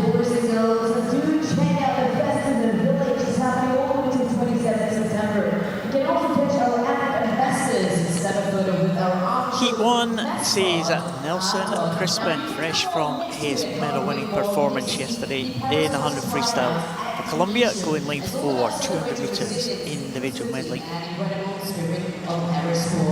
You can also get your merchandise, your pins, your t-shirts, your plushies. Moving in venue round to the bottom end, or was it the top end of the pool? What do you call it? At the bottom end? Back to the start end? Back to the 100-metre start end, I think is the that's technical good. term. Yeah, that's we'll go with that. Won't know what it is now. Yeah, a few fans waving there. I think we need them today. Although the sun's not really shining too much at our backs as it was the first couple of days, so we're not too bad. In our little position here up in the gods. I feel like it's warmer today though. Yeah, I think so. A little bit clammier today. The temperature has been an issue for us this week. It's very hot here in Singapore, very humid. I think that's the issue, isn't it? Yeah, but we're not complaining. No. I do like the heat. Better than having an outdoor pool in Iceland. What would you prefer? I mean, Iceland was cool as well, but in a very different way. Cool's the word. There we have the lineup. This 200 metres individual medley, the SM6 individual medley. It's always a great event. Always pulls out some interesting ebbs and flows as we go through the different strokes, the swimmers with the different impairments. Line up for this one, Lu Yangbo from China in 3, Jesus Gutierrez Bermudez from Mexico goes in lane 3, Nelson Crispin goes in lane 4, the Colombian Andre Garicha, neutral para athlete in lane number 5, Morgan Ray from the USA in 6, and Jose Rodrigo from El Salvador going in lane number 7. Well, in the early stages, it is Crispin Corzo of Colombia that leads the way. He'll be delighted with his medal in the 100 metres freestyle last night. He turns first, 32.86 ahead of Gutierrez Bermudez, 34.21, and Luo with that fast start in lane 2, 34.97. Watch for Koronishka though, neutral power athlete in the centre. He tends to come through quite strongly, but we are looking right now at your early race leader, Crispin. Backstroke probably his weaker of the 4 strokes, so he'll work hard to maintain as much of the lead as he can. 1 lane up from him, Gutierrez Bermudez still going well, but Granishka has closed some ground at the halfway point. It's 1:16.91 for Crispin, 1:18.1 for Gutierrez Bermudez, and Luo 1:19.07, just ahead of Granishka as they move onto the breaststroke. Yeah, Crispin, very strong breaststroke swimmer. Also world record holder for the SB6 class in breaststroke. Nelson Crispin, Gutierrez Bermudez still holding on there. The 3 Gutierrez Bermudez brothers, 2 of them here in this event, Jesus and Raul. And Raul Gutierrez Bermudez taking it to Nelson Crispin here. It's a good tussle between these 2 at the front of the field. Nelson Crispin not having it all his own way as Raul Gutierrez, Jesus Gutierrez Bermudez just takes up the running. 2:03.10 against 2:03.63. Well, it was an excellent breaststroke split there for Gutierrez Bermudez. 45 flat to Crispin's 46.7. Granishka moved into 3rd place at that final turn.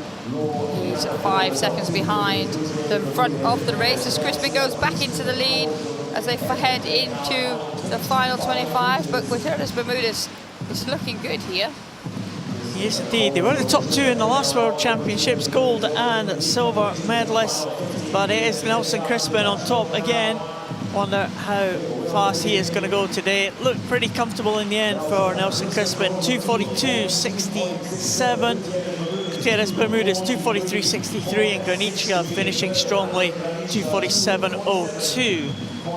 But that was a good contest between these 2 at the front of the field. Very similar impairments as well.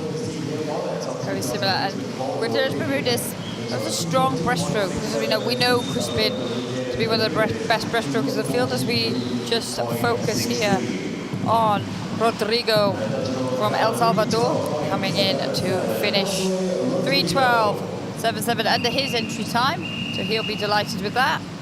There is your heat winner. Yeah, Nelson Crispin in front there at the end. He has gone faster. He was just under the 2:40 mark when he won the world title last time out. It was 2:38 at the Paralympic Games. So that 2:42, relatively comfortable for Nelson Crispin. As you said, his backstroke is the one he probably doesn't favour. But the other strokes, he's absolutely superb. And that's why he's such a good individual medley swimmer. But you just see, he just dropped behind Jesus Gutierrez Bermudez. Gutierrez Bermudez brothers. They were all medalists at the last World Championships. I remember that. First time they'd all been on the medal podium at a major games. Fantastic. Nelson Crispin takes it 2:42.67. Jesus Gutierrez Bermudez in second place, and that will be another good head-to-head in that final. And they will be there because there is only 6 swimmers in this next heat, the second and final heat of the SM6 200 meters individual medley. I see David Sanchez Sierra in lane number 2 for Spain. Bruce D from Great Britain in the middle of that shot there in lane number 3. In the middle is Yang Hong, the world record holder from China in 4. Taliesin Glock goes for Brazil in lane number 5, Paralympic Games bronze medalist. Raul Gutierrez Bermudez from Mexico in 6, and Ben Sivan from Hungary in lane 7. As they go through the 50 after the butterfly, it's Bruce D of Great Britain leading the way, 33.82, Sanchez Sierra 34.15, and Yang 35.05. There are 4 strokes on this one, so still a long way to go. For that first heat, Bruce D was topping the world rankings this year. His time 2:44.2. Going well. He's still going up again. Backstroke probably D's weaker stroke. And as we see it going very well, one lane closer to us, Yang having a great first 100 meters here. He will turn first at the halfway point. 1:16.78 is his time. And next over it was Sanchez Sierra with D. Taliesin Glock of Brazil closing the gap. Well, Yang was the Paralympic champion in the backstroke, breaststroke and individual medley, so no surprise to see him have a very strong middle section of this 200 meters individual medley, and Yang just stretching away now, but going well in lane number 3. Chasing him is Bruce D, and it's those two stretching away from the others in the field.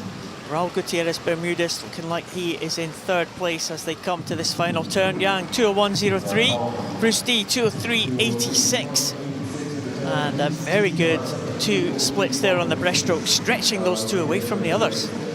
Yeah, Gutierrez Bermudez moved his way through the field, but it is Yang and D out in front.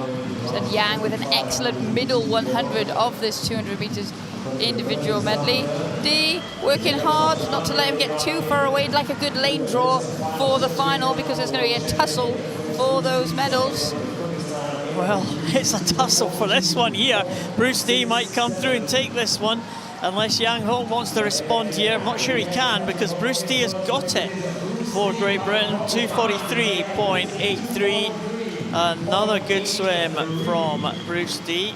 That's faster than he's gone this year. 2:44.09 for Yang Hong, Paralympic champion, in 2nd, and Raul Gutierrez Bermudez 2:47.43. So Bruce D worked hard in the second half of that one and really came through strongly.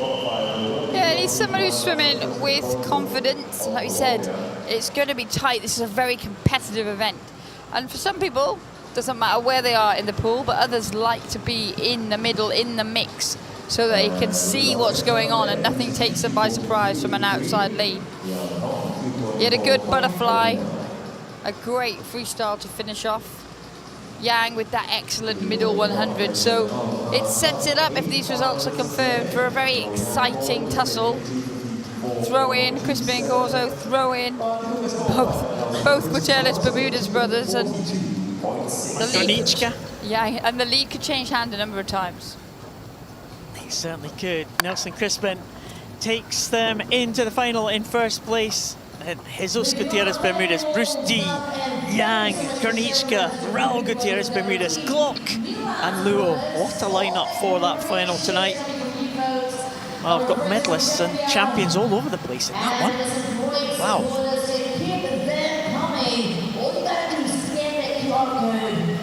100 meters butterfly for men coming up next.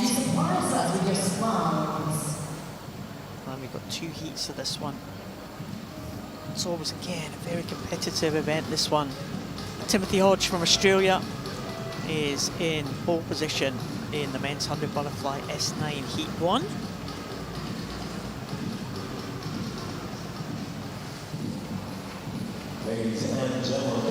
Timothy Hodge, what a great swim he had yesterday, didn't he, Liz?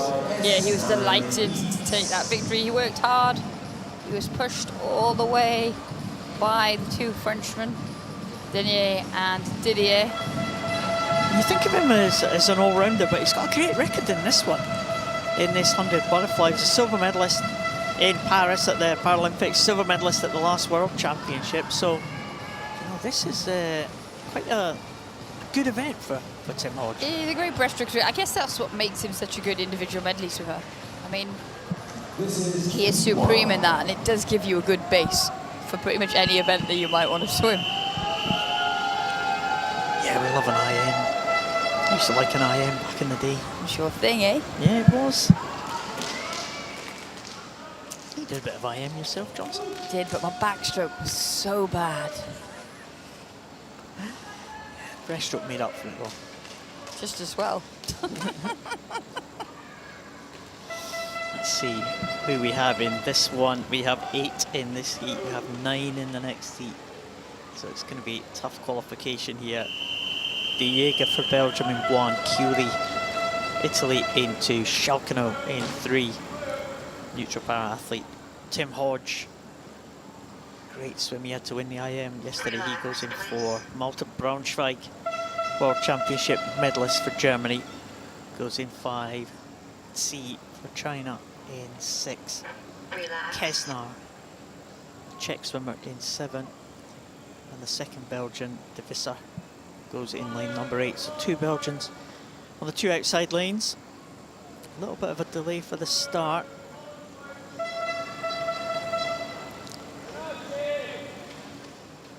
Kesnar getting spoken to by Sue Prasad.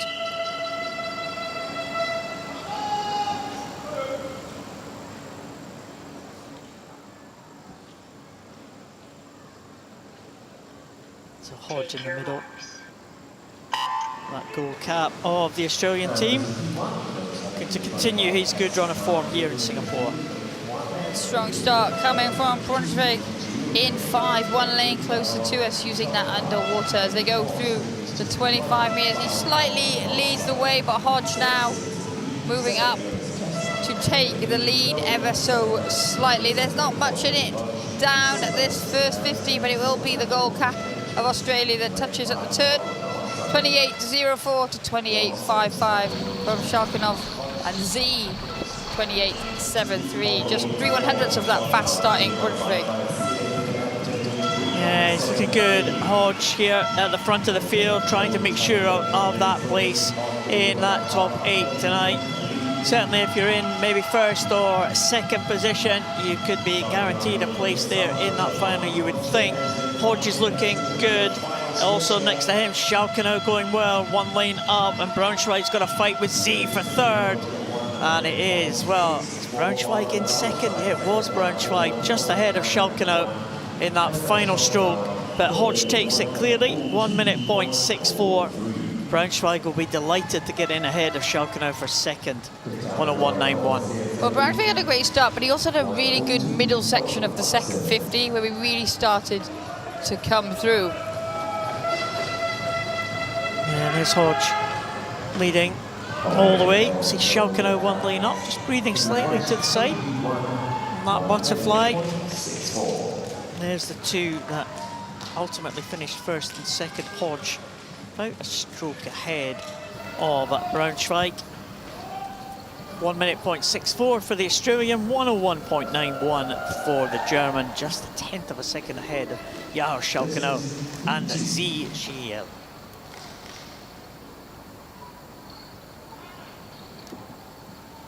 So 1 minute point 64 is the target. Heat number 2 sees Simone Barlam, Paralympic Games gold medalist from last year.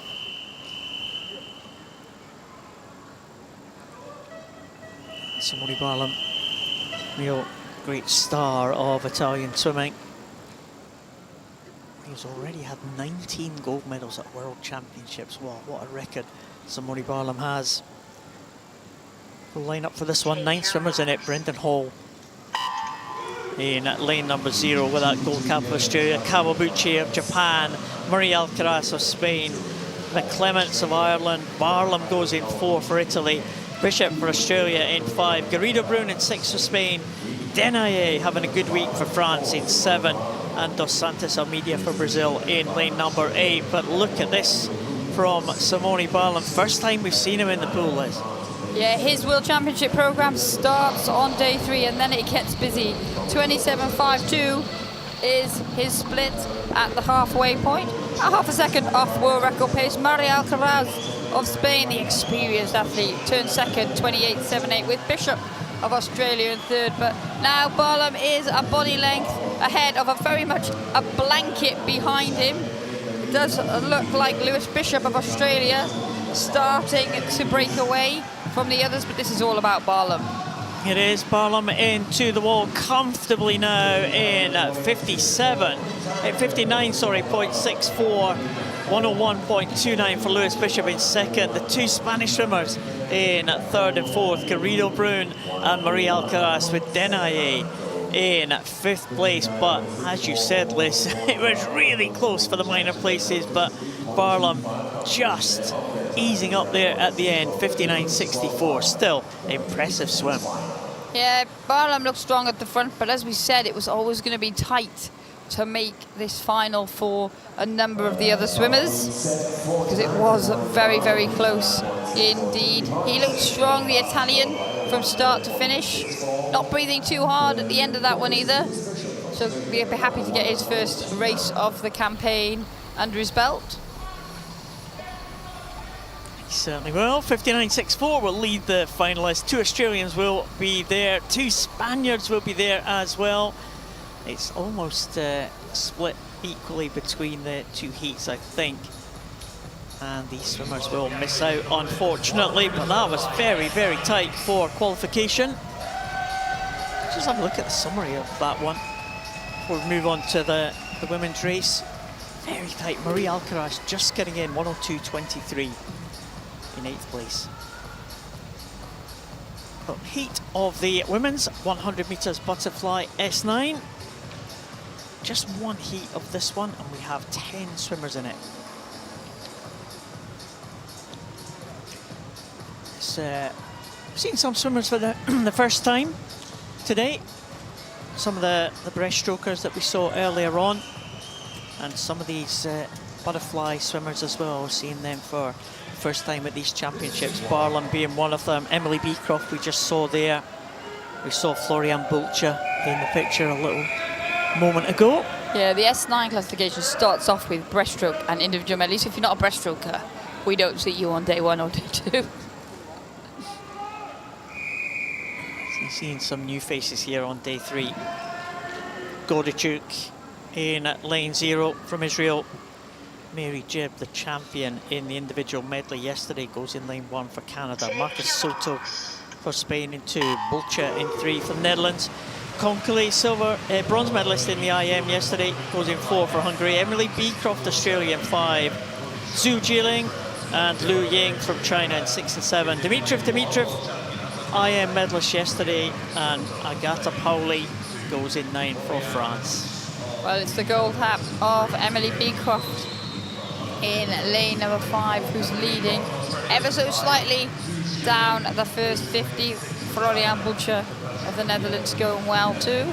As they go into the turn, it's Bulcher that gets the touch, 32.19, just 4/100ths ahead of Beecroft, with Conkley in 3rd. It's those 3 out in front at the moment, but Anastasia Dimitrov of Spain is down in lane 8, and she's had a great first 50 meters.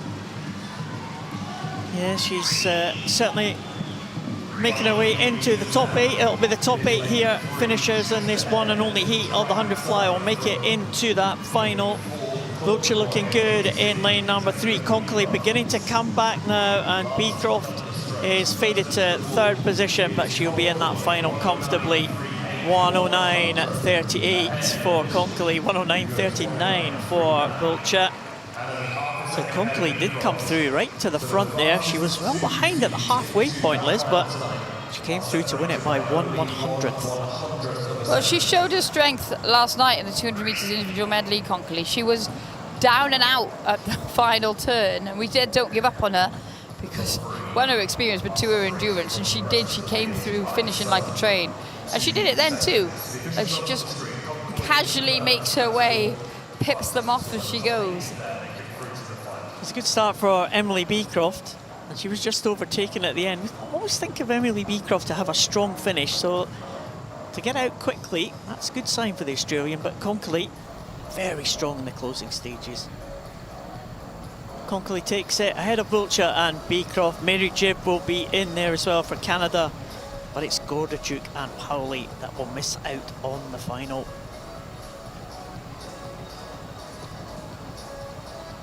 That'll be an interesting one. There's kind of no clear favourite for that one, is there?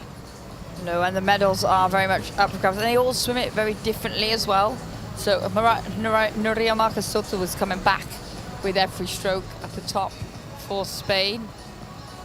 Yeah, Dimitrov had a good one as well. 400 freestyle S10, the one and only heat, the 16-year-old USA swimmer Cohen Boyd in the middle lane. Please welcome the athletes for men's 400 meters freestyle S10 East. Well, again, we're seeing some of these S10 swimmers and the distance swimmers in this 400 freestyle trying to make their way into the top 8. Again, we have 10 swimmers, so we have to lose 2. Like Cohen Boyd had a great swim in that individual medley yesterday. Just 16 years of age.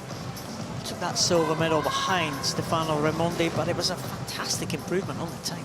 Yeah, he was absolutely brilliant yesterday, and we've talked about he's a rookie, and you come in and you either live up to the hype, or it can overwhelm you, and he definitely is enjoying it. He's definitely taken it in his stride, and he was very impressive yesterday. It was a good heat swim he had yesterday, and a good final swim, an improvement on his final time as well. So we'll see what he can do in this 400. Again, we're only to lose 2 swimmers on this one, so I expect it to be a little bit cat and mouse here. Don't expect anyone to go out really fast, but you never know.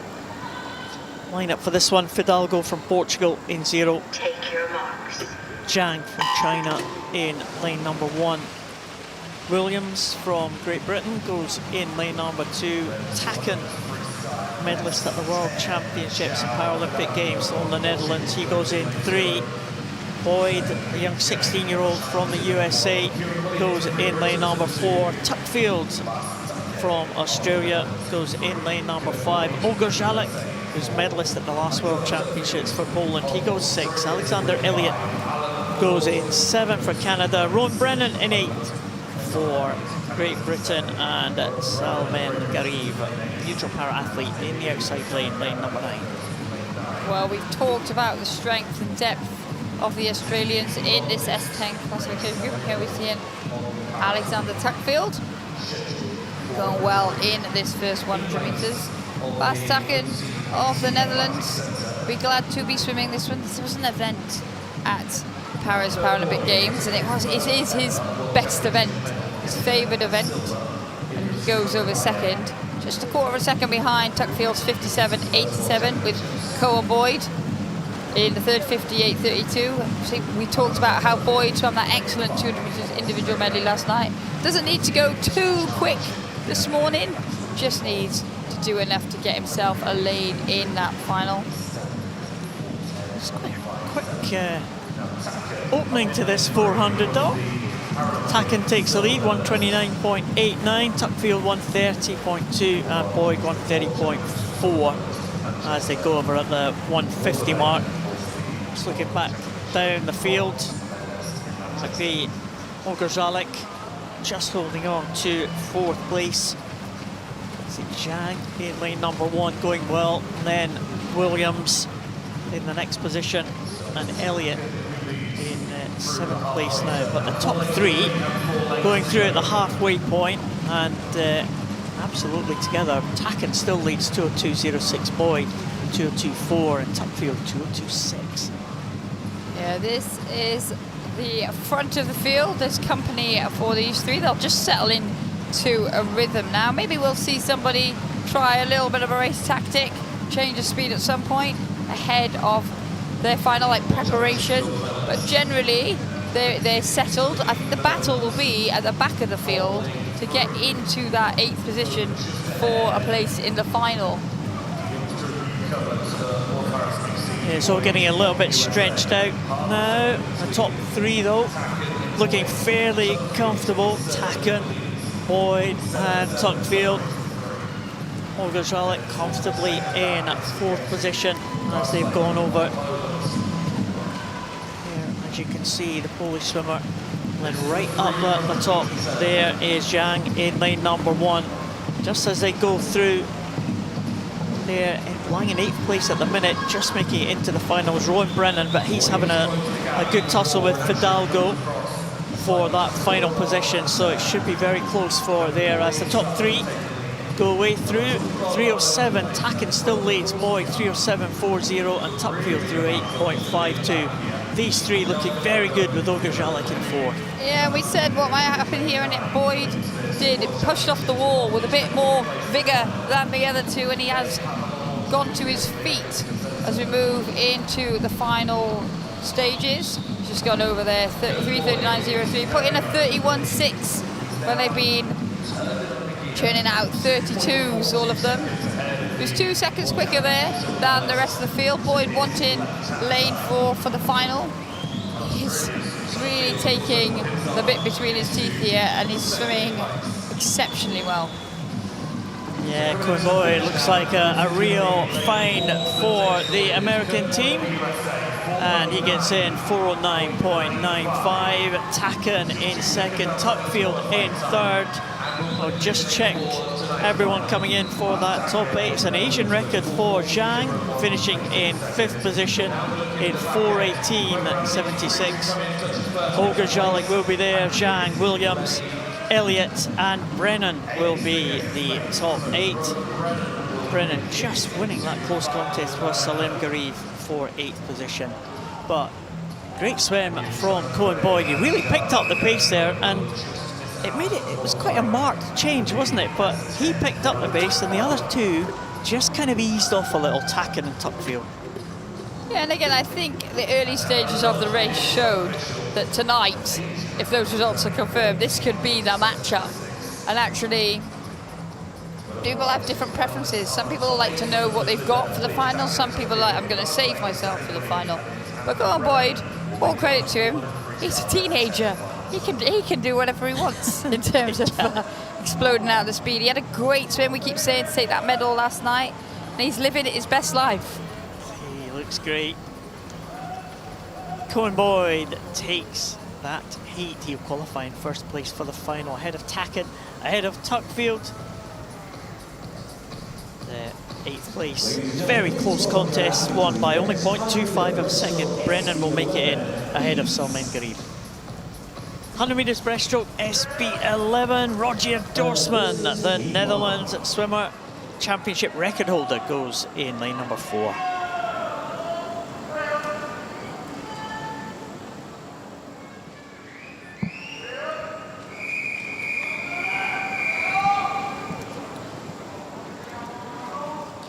So again, one and only heat of the SB11s. We love the SB11 races. These swimmers will be wearing blacked out goggles, unless they have, of course, prosthetic eyes.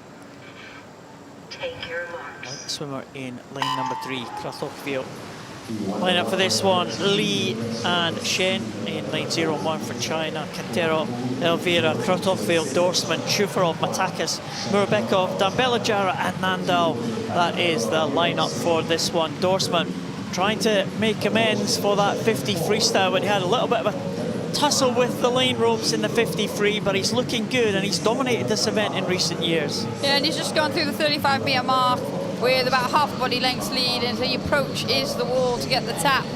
He leads the way, he turns first, 22.72 to Crutchfield's 34.81 with Chuvarov 34.96.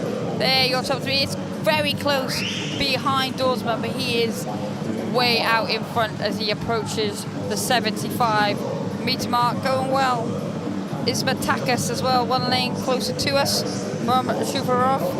But there's clear water between the Dutch swimmer and the rest of the field. Yeah, Dorsman coming away strongly. Here's the class of this field you would expect. And let's have a look at the clock here. It's going to be a fast time, you know. And 1:11.02 for Roger Dorsman. That is an excellent time as he's come to the wall. Second place was Chufarov, 1:15.41. Kratoshvili, 1:16.19. 1/100th ahead of Matakis, 1:16.20. So well done to Roger Dorsman. 1:11, he's hearing the time from the tapper, and he looks pleased with that one. 1:11.02, faster than he went to win the Paralympic Games last year. He's a man who sets himself some high targets. As you said, Paul, he would have been disappointed with how that 50-metre freestyle played out, that cloud with wall, but it is always a risk in the S11 category, so you just have to park it and move on, and they're all good at doing that because it's part of daily life for them. And Dorsman there, an excellent shot of that underwater turn, planted the feet right in the middle of the touchpad. As we see the tap, perfect finish for Dorsman this time around. Yeah, textbook stuff from Roger Dorsman. He will be delighted with that one. 1:11.02. We're waiting for the blacked out goggles checks before we can make this result official. And Roger Dorsman, well, have a look at the tappers. Maybe have a little bit of a chance to look at that tonight in this SB11 finals. Because we were talking about the tapping yesterday, weren't we? About the different techniques that have developed throughout the years, the different lengths of tapping sticks. I don't think there's a limit. Is there a limit to the length of tapping sticks? I don't think so, but I do think you get to a point where you actually don't have that much control over it. So yeah, it's almost like a big fishing rod, isn't it? Some of the ones that we used to see. Dorsman takes that win, 1:11.02. He will lead the field into that final.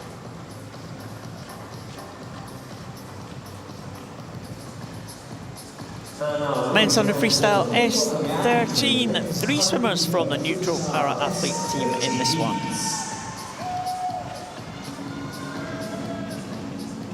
S13's swimmers with visual impairment. We saw the S11s in that previous event. They are swimmers with no vision at all. These S13s will have partial vision, but still quite a significant visual impairment. Sutin from neutral para-athlete team in 2. Nathan Hendricks from South Africa in 3. Chitskovsky from the NPA team in 4. Tisbrook from NPA in 5. And Fernandez Garcia from Spain in 6. So 5 in this heat, 6 in the next. Chitskovsky had such a good swim to win 100 meters butterfly. So he's definitely a swimmer on form. This is the 100 freestyle. And 3 swimmers in the center. All entry times in the 53-second range. So one heat to come on this one. If you finish in the top 3, close to that 53 seconds, you're going to be in pretty good shape to make it into that final, you would suggest. Seabrook got off the block very well indeed, but already it has closed up. Lazutin, Hendricks and Shadowski have joined him for company. Fernandez Garcia just a little bit further behind at 26.33 to 26.49, 26.56. Hendricks, Stubik, Shadowski. It's those four really moving ahead, but now in lane 4, it is Shadowski, athlete, the neutral power athlete, leading the way. He's only 18 years of age, Igor Chitsovsky, and he's looking good in the closing stages here. Look at this one, 53.01. I thought he was just going to dip under there for a second, but 53.01 for Chitsovsky. Take that one. 54.11 for second. And Tisbrook and Nathan Hendricks 54.28 in third place with Lazutin 55.21. So pretty decent times there. Only one swimmer in the 53 second range, but 2 in the 54 second range. And Chitsovsky looked good in the last 50 there, Liz. Very strong indeed. Yeah, he came through well. There was nothing to choose between them in the first parts of that race. Like you said, they didn't need to do too much. If once you're in that, and some of these S13 athletes can see people either side of them. There's the result. Chitsovsky taking that one. One heat gone. Here is the lineup for the second heat. Alexei Verchenko from Ukraine, medalist in the butterfly, against Alex Portal in the lane next to him, the French and the Ukrainians side by side.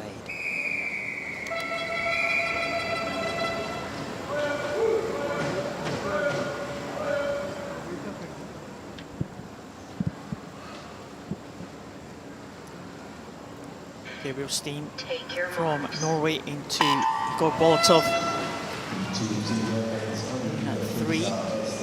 For Uzbekistan, Verchenko in 4, Alex Portal in 5, Alhambra Moya in 6, Hebmuller in 7. In fact, we have no swimmer in 2, so the Norwegian not taking the start, so we are left now with just 5 swimmers in the water, and a good start for Alexei Verchenko.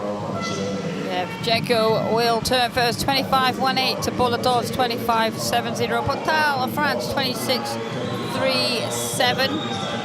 He'll be looking to make his way through to this final. Alhambra Moya in 4th for Spain, 26.65 was his split. But at the front of the field, it's still Verchenko that leads. He's got about half a body length lead to come into the finish. Yeah, it was close. The top 4 there, and it was 52.94. That'll be the fastest of the 2 heats for Alexei Verchenko. Igor Bolotov in second, 53.30 for the Uzbek swimmer, and Alex Portal 54.27. Alhambra Moya 54.59. They should all be safely into that final. It's very close at the front of the field. 2 swimmers just separated by 7/100ths of a second in qualification, and a couple of swimmers in that 53 second range, and all the rest in the 54 second range. Lazutin making it in 55.21. Look at how close that is going to be. Verchenko will lead the way though into that 100 freestyle S13 final. That was the men's S13.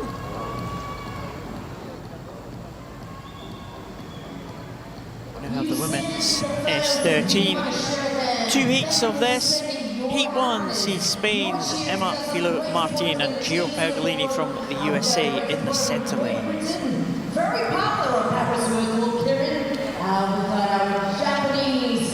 We're working through these pretty well today, Liz. It's been a quick morning, hasn't it?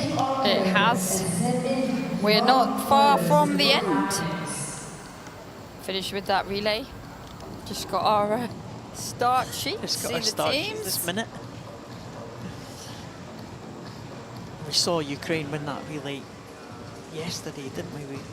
And they've come back. We've got a strong team as well in this heat that we're going to see more of the relay just in a short while. So the swimmers coming out for this women's 100 freestyle S13.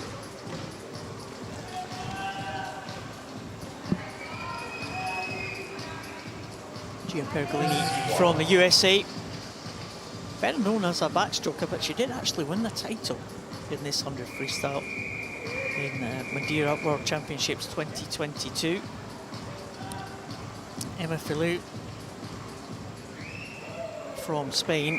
She took a medal at the European Championships, also in Madeira, in 2024. Take your marks. Kalilova in 2, Thibault-Seva in 3, Filou Martin in 4, Pergolini in 5, and Edo Beltran in lane number 6. So just the 5 swimmers taking the start in this heat. Yeah, the white hat of Pergolini popped up last. She made good use of that underwater phase, and she always gives her a good advantage in the early stages of these sprint events. She's looking strong down this first 50. If she comes into the red zone, she will get her feet to the wall first at the turn. 29.29 for Pergolini. Filou Martin 30 flat ahead of Thibault-Seva 30.57. There your top 3. Pergolini still going well. She's hitting at the 75-meter mark now. Got about a body length lead over Filou Martin. Yeah, she's doing a good job here, Gia Pergolini. We'll just have a check on the clock. 101.26 was the entry time for Gia Pergolini. Emma Filou Martin is going to be second, and it's a good time. 101.20, almost bang on the entry time. Just 6/100ths improvement for the American swimmer. Emma Filou in second place, 102.27, and Thibault-Seva in third in 102.64. Edo Beltran in fourth, 104.60. In good shape to make that top 8, you would think. But Gia Pergolini making sure she went out quite hard for that one. It's a good time for the American. Yeah, she'll be pleased with that. It's always nice to come in a heat and swim bang on your entry time, or a little bit quicker, because no, she knew that if she got that position, she'd finish comfortably into the final. Yeah, and she will make it 101.20 for Gia Pergolini. Emma Filou Martin in second. The Spanish swimmer should make it as well, with just 6 swimmers in this second heat. Remember, top 8 into the final. Second heat sees Carlotta Giri, the world record holder from Italy.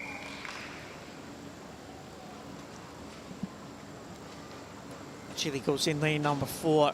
2 from South Africa in that one. Danica Vanka Take your in marks. 2 and Alani Ferreira in 7.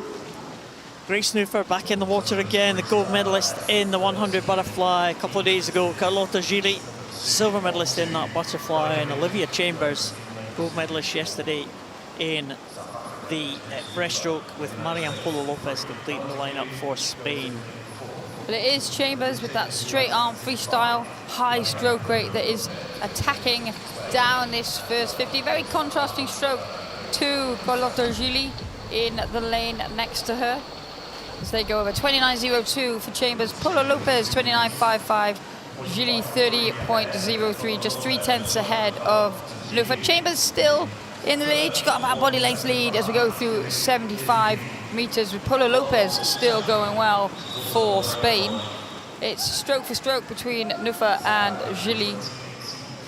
Yeah, it's very close between the top 4. Could be a USA 1 and 2, although Polo Lopez might just be in second place here, but it is definitely going to be Chambers into the wall. 101.10 for Chambers, and that is going to be very close to her teammate in that previous heat, Pergolini. But a good swim from Chambers. Polo Lopez swam well.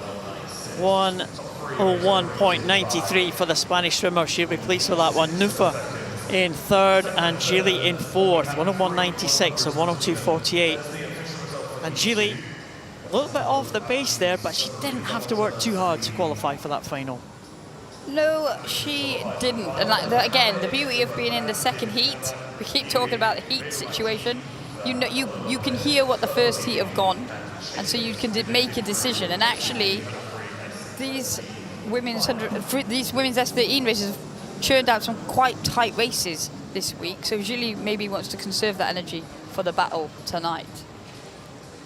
Two Americans will lead the way. Chambers and Pergolini, the world record holder, qualifies comfortably in 6th position for that final. There will be 3 Spanish swimmers and 3 Americans in that final. There's flags, the flags are waving, Liz. It's flag cam, but I feel like the music matches the dance cam in studio. We're walking on sunshine here. We are. It's a sunny day as well, isn't it? Yeah. So we've got the last individual event to come. But here we are. Go Singapore, go.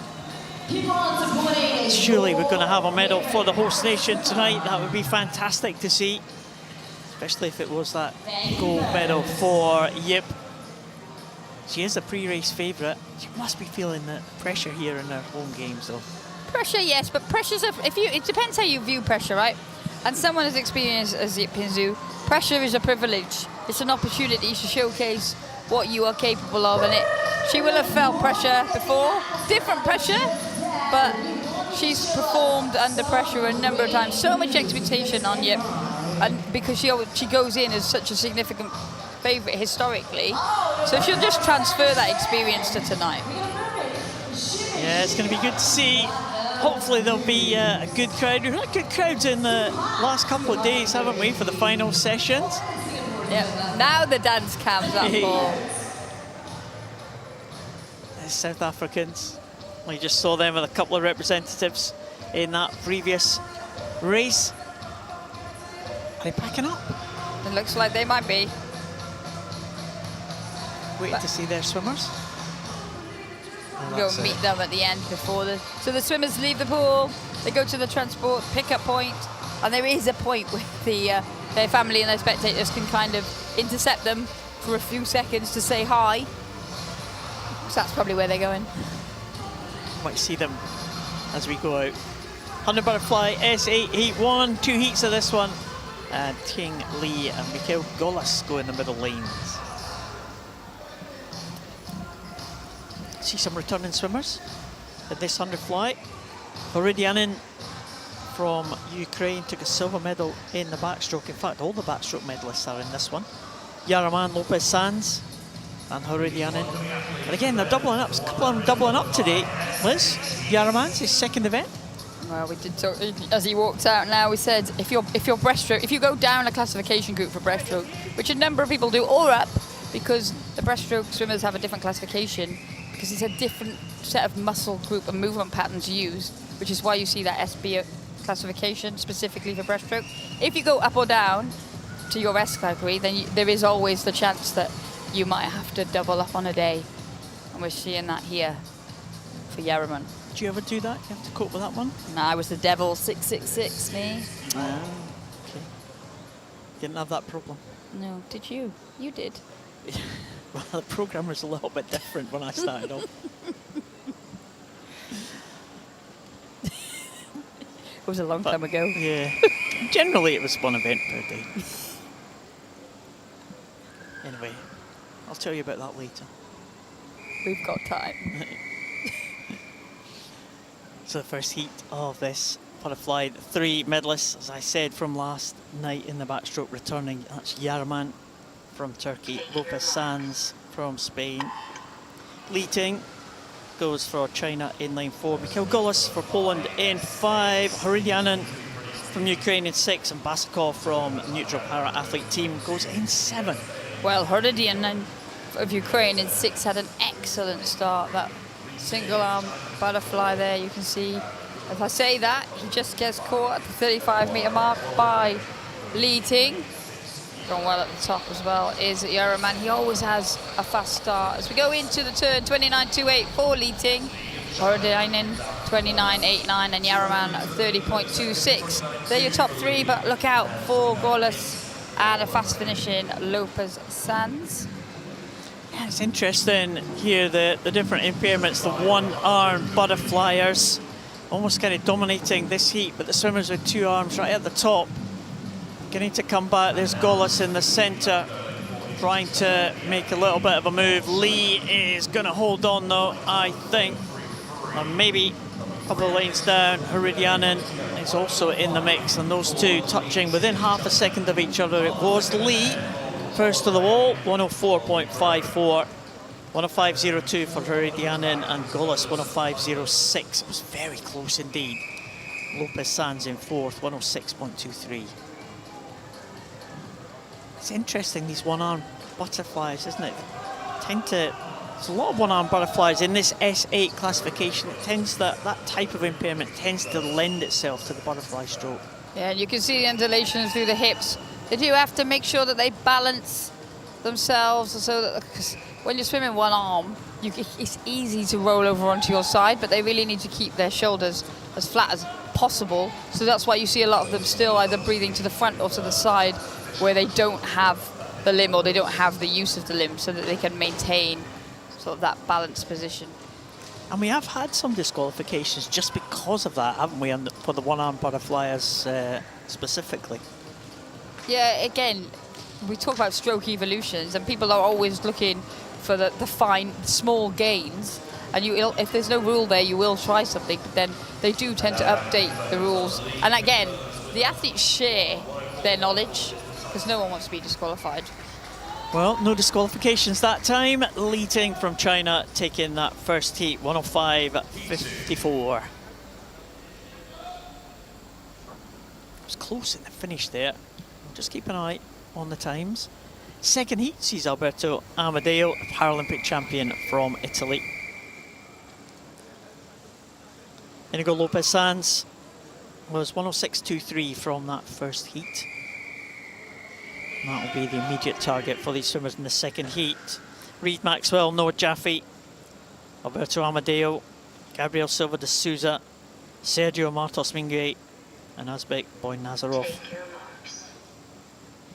Those are the swimmers in this second heat. Amadeo has kind of called this event his own in recent years. World champion, European champion, and Paralympic champion now, the Italian.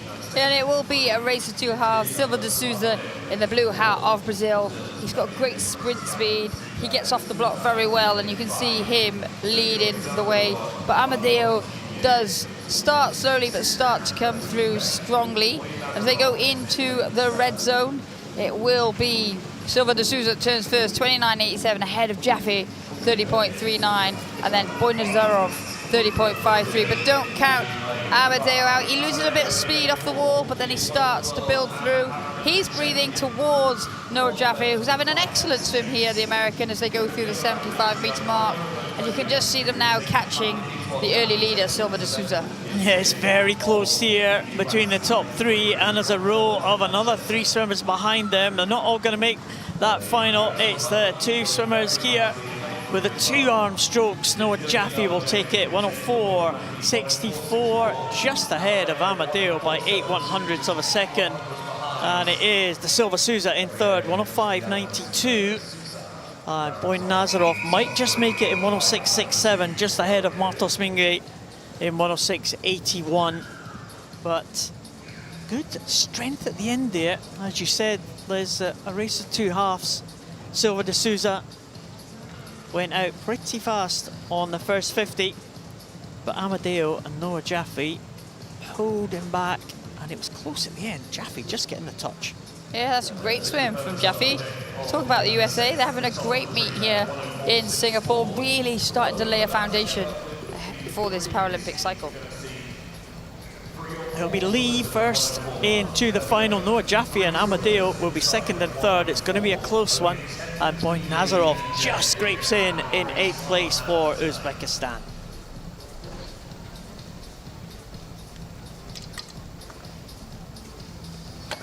It was a close contest, that one, Liz, but we haven't had any swim-offs yet this week. Why would you say that?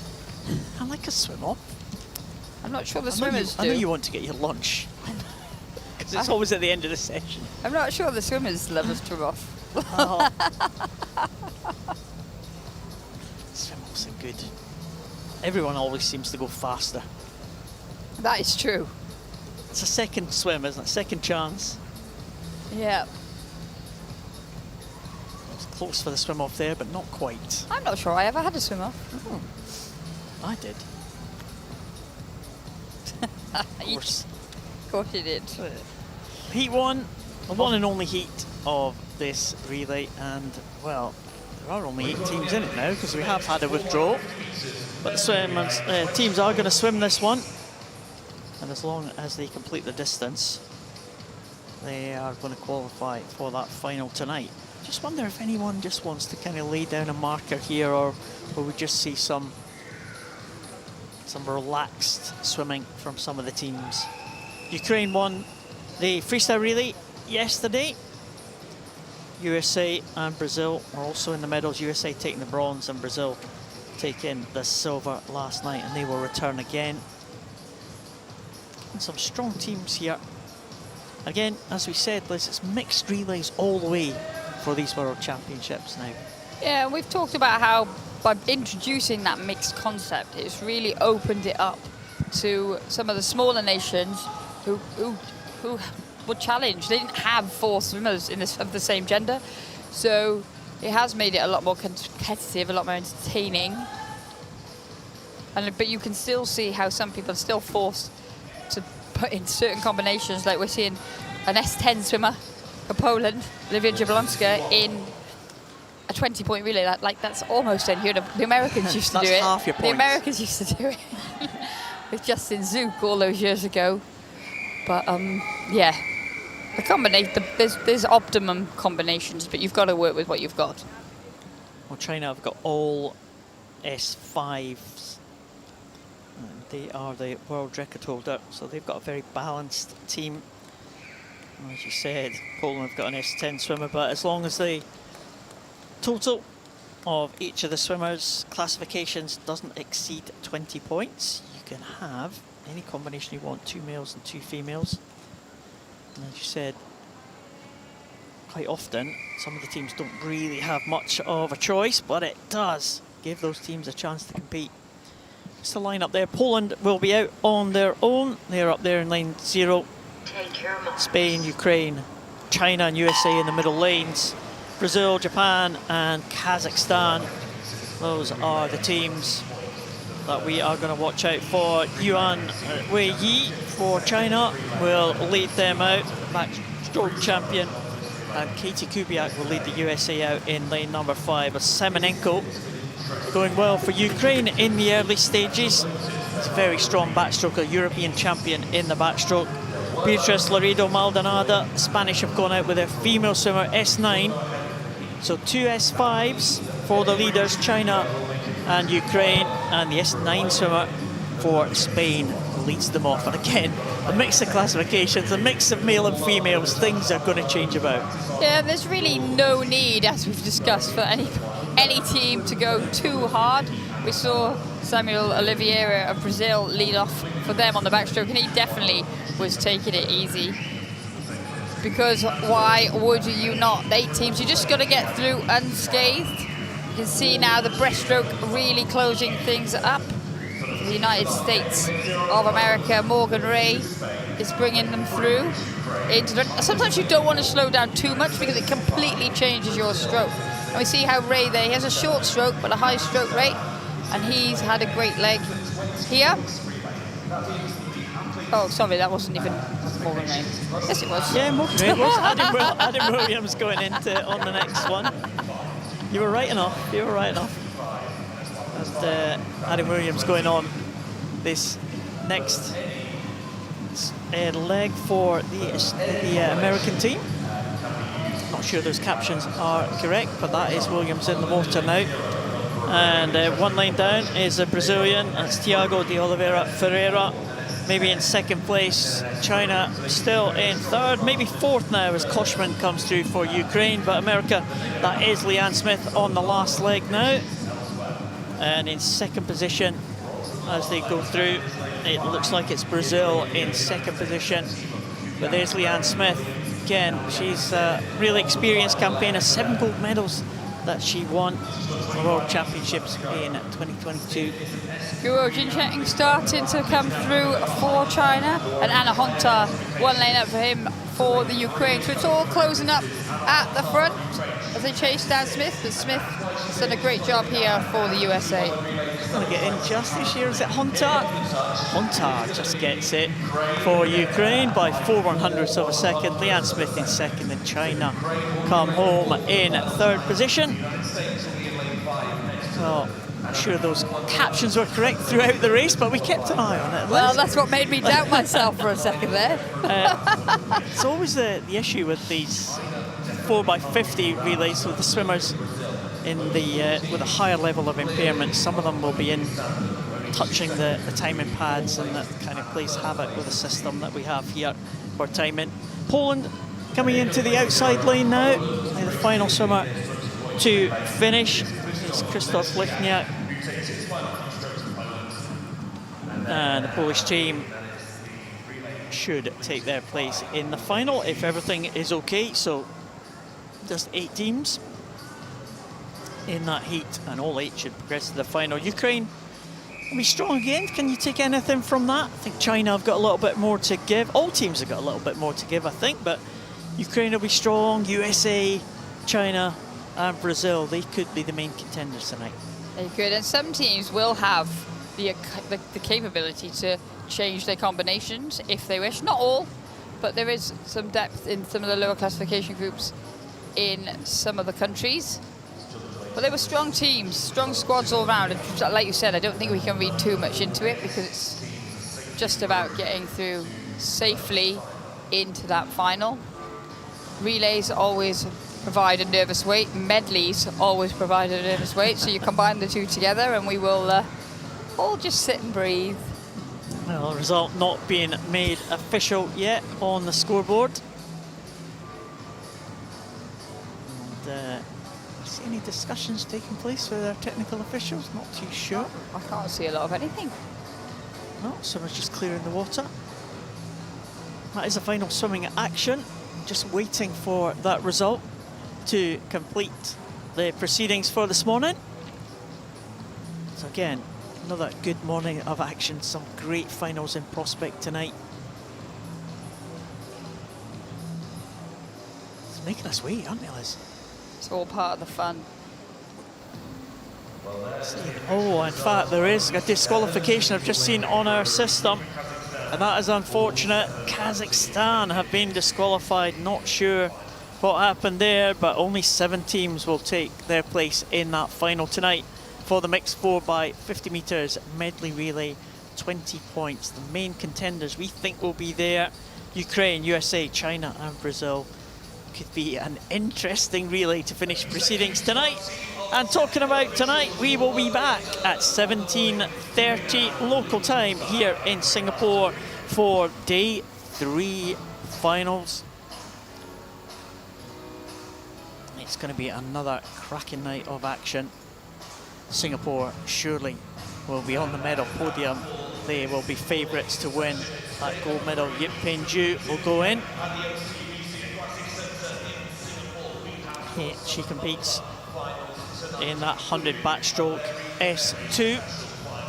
So 18:05 local time is what the locals will be looking at here in Singapore.